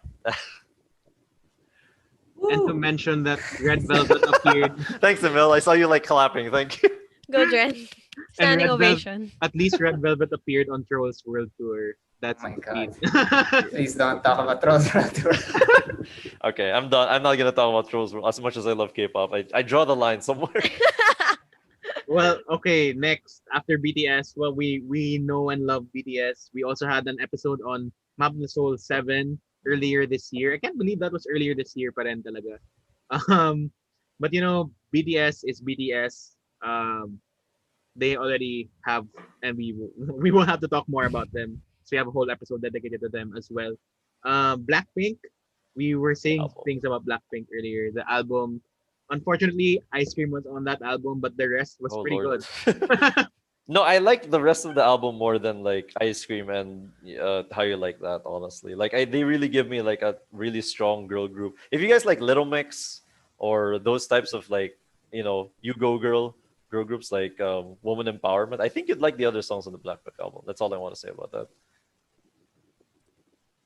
Ano pa? Red Velvet, of course, Psycho, yeah. I mean, like maybe their best album / song to date. Eyes Wide Open also from Twice. Sorry, Cholo, I don't know if you're going to bring that up, but I have to give a shout out to Twice. That they came up with an album that I think is better than their first and might be my favorite album from them so far. A lot of really, really good B-side tracks in that album. I agree. That was I listened sometimes because I listen to albums and they're like, okay, I like the title track, but the rest, the B-sides aren't that great. But this album I had a lot of songs that I put on my library from it. Oh, nice. And ano pa? 17 had Oh, yeah. Left and Right. Left and Right this year, Home which is Run. also a complete pop. Yeah, really good dance music if you're into dance music, 17. Extremely underrated too because they're under the same company as BTS. Now, no. Yeah, They because they had a bought merger. Pledis. Because Pledis is now on their big hit. Yeah. My God. I feel like I'm gonna miss Mamamoo. Sorry. Like a lot of really good. I mean, it's hard to say like albums from K-pop because they're like mini albums. But yeah, Mamamoo had Hip and Aya, which I didn't like as much. But Hip was amazing. So. I also liked Blue Hour by Tomorrow by Together. Oh yeah, Such a TXT. catchy song. Yeah. Go, That's let's such- do that. They're also on their big hit. Yeah, they're like the Dongseng of big hit of big hit of BTS. BTS. So don't sleep on TXT also. And then there was Aespa.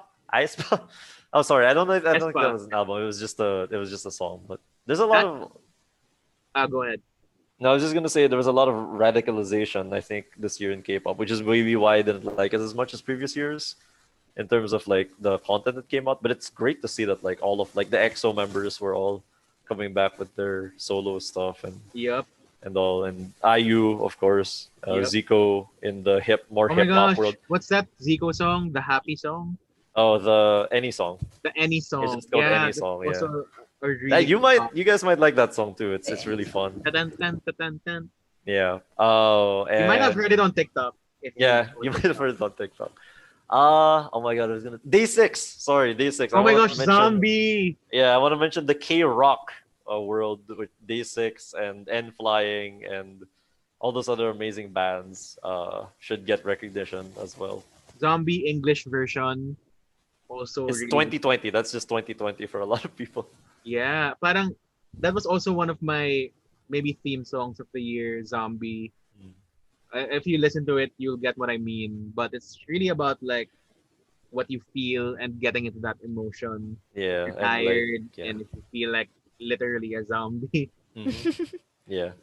I also like Baekhyun's Delight. Candy, yeah. Candy was a bop, and he was the first solo million seller. Tama. Yeah, This that's year. crazy. Congrats to him. EXO still very, very Yeah, powerful. EXO's really powerful still, and their second gen pa, diba? Yeah, they are. Point. Technically, I don't know. I could get into that, but I won't. I Eyes One. There was G Friend. I'm just going through like I'm not even talking Treasure about the yata albums. is popular this year also, right? Treasure, yeah. Oh my god, people are gonna kill me for not going into these albums, but I can't go into all of them. I'm just We mentioning will them. probably have a K-pop dedicated episode sometime. Yeah, it's gonna be 6 hours. No, I'm just joking. featuring It'll be Dren. 6 hours of Dren talking. Like it's Just just me that no talking, one yeah. else is Or gonna have really a chance to passionately. speak. It's gonna be a spin-off podcast. Yeah. It's Hi guys, called welcome to K-popcorn. K-pop And he's corner. gonna and he's gonna show his face because he's gonna have No. visual aids. He's gonna have a whole blackboard. We're gonna go head to head with Oh, Eric no. Num's Oh my gosh. podcast. Eric, if you're listening, you're not, but I love you so much. Oh my god.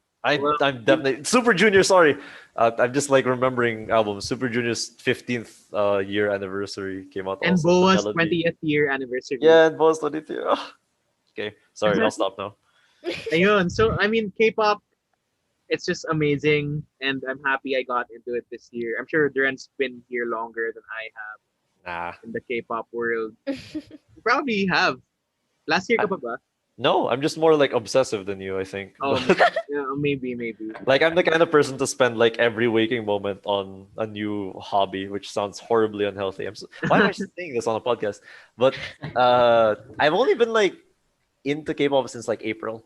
But I really Sabay like, pala Wow. tayo. yeah, but I really made it like my waking, like every day, do research and try to catch up. And K-pop's perfect for that, for you people out there that need a new hobby. There's so much content. So NCT. yeah. Oh man, I And- can't do a hand thing. You're cheating because I don't have a camera. Labas ko na yung light stick ko. Ito. You bought it. See, okay, you're definitely in deeper than me. I don't have a light stick. Tapos, ano pa ba? Also, shout out to Scrub also, who's a Thai band. Mhm. And because of Together, the series, their songs also made it into the mainstream. Oh yeah. Oh, I forgot that. So was- listen to Scrub. That's Scrub, Scrubb. They have really catchy songs, but they're in Thai. So you wouldn't really understand it, but it's also a vibe.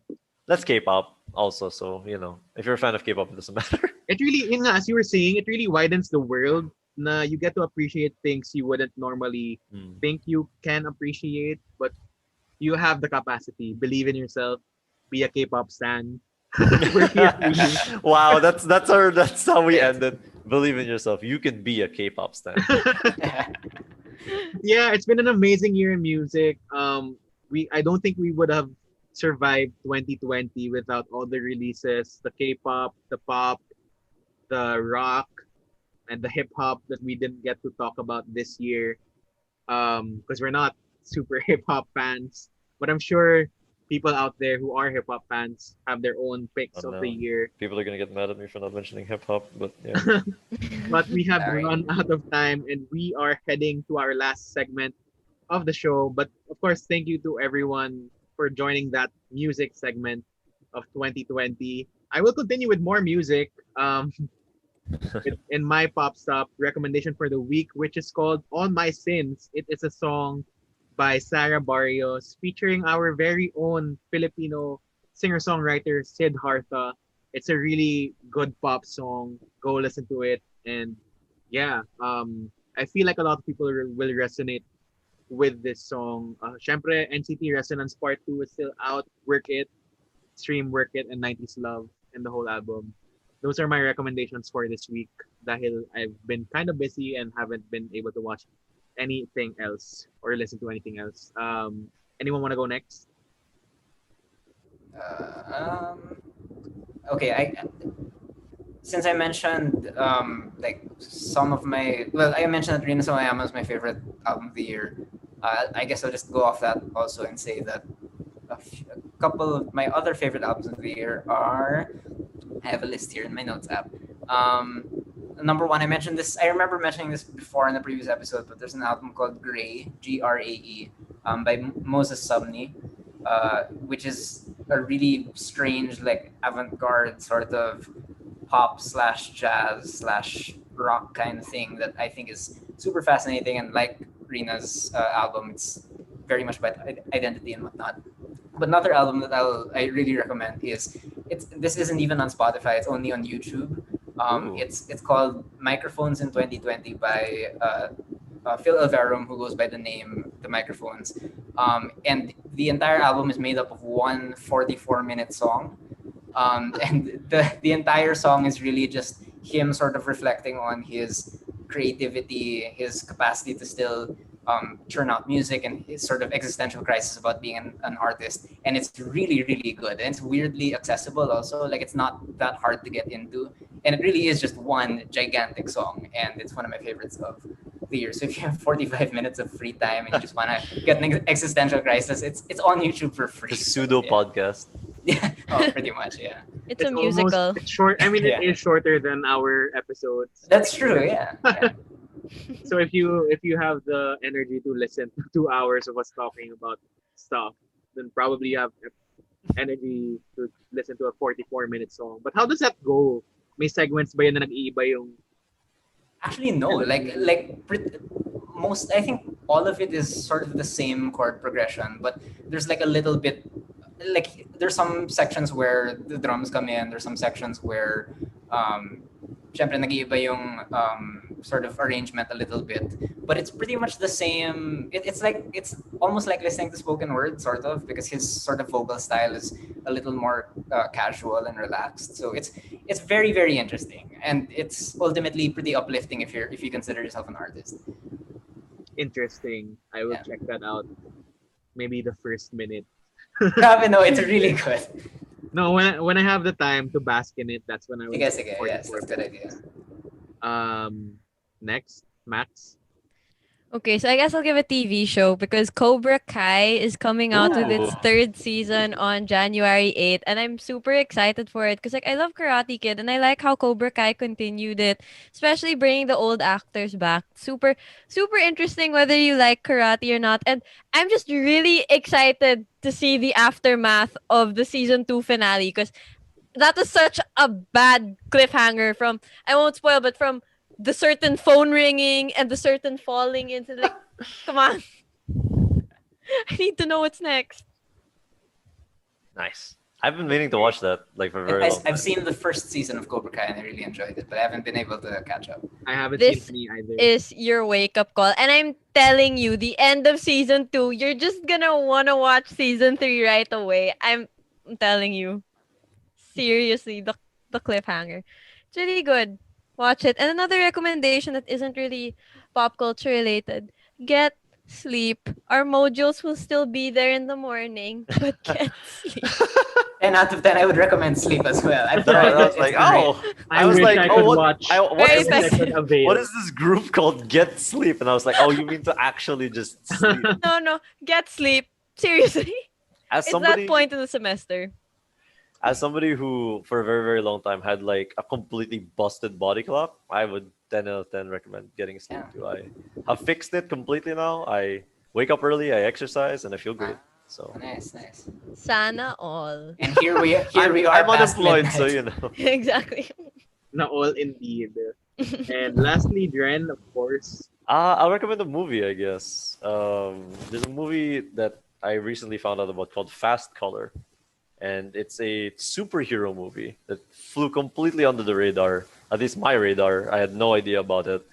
And Oh, okay, yeah, I know this. it stars a black woman who you might know as one of the leads in San Junipero from the episode in. She was in Game of Thrones also.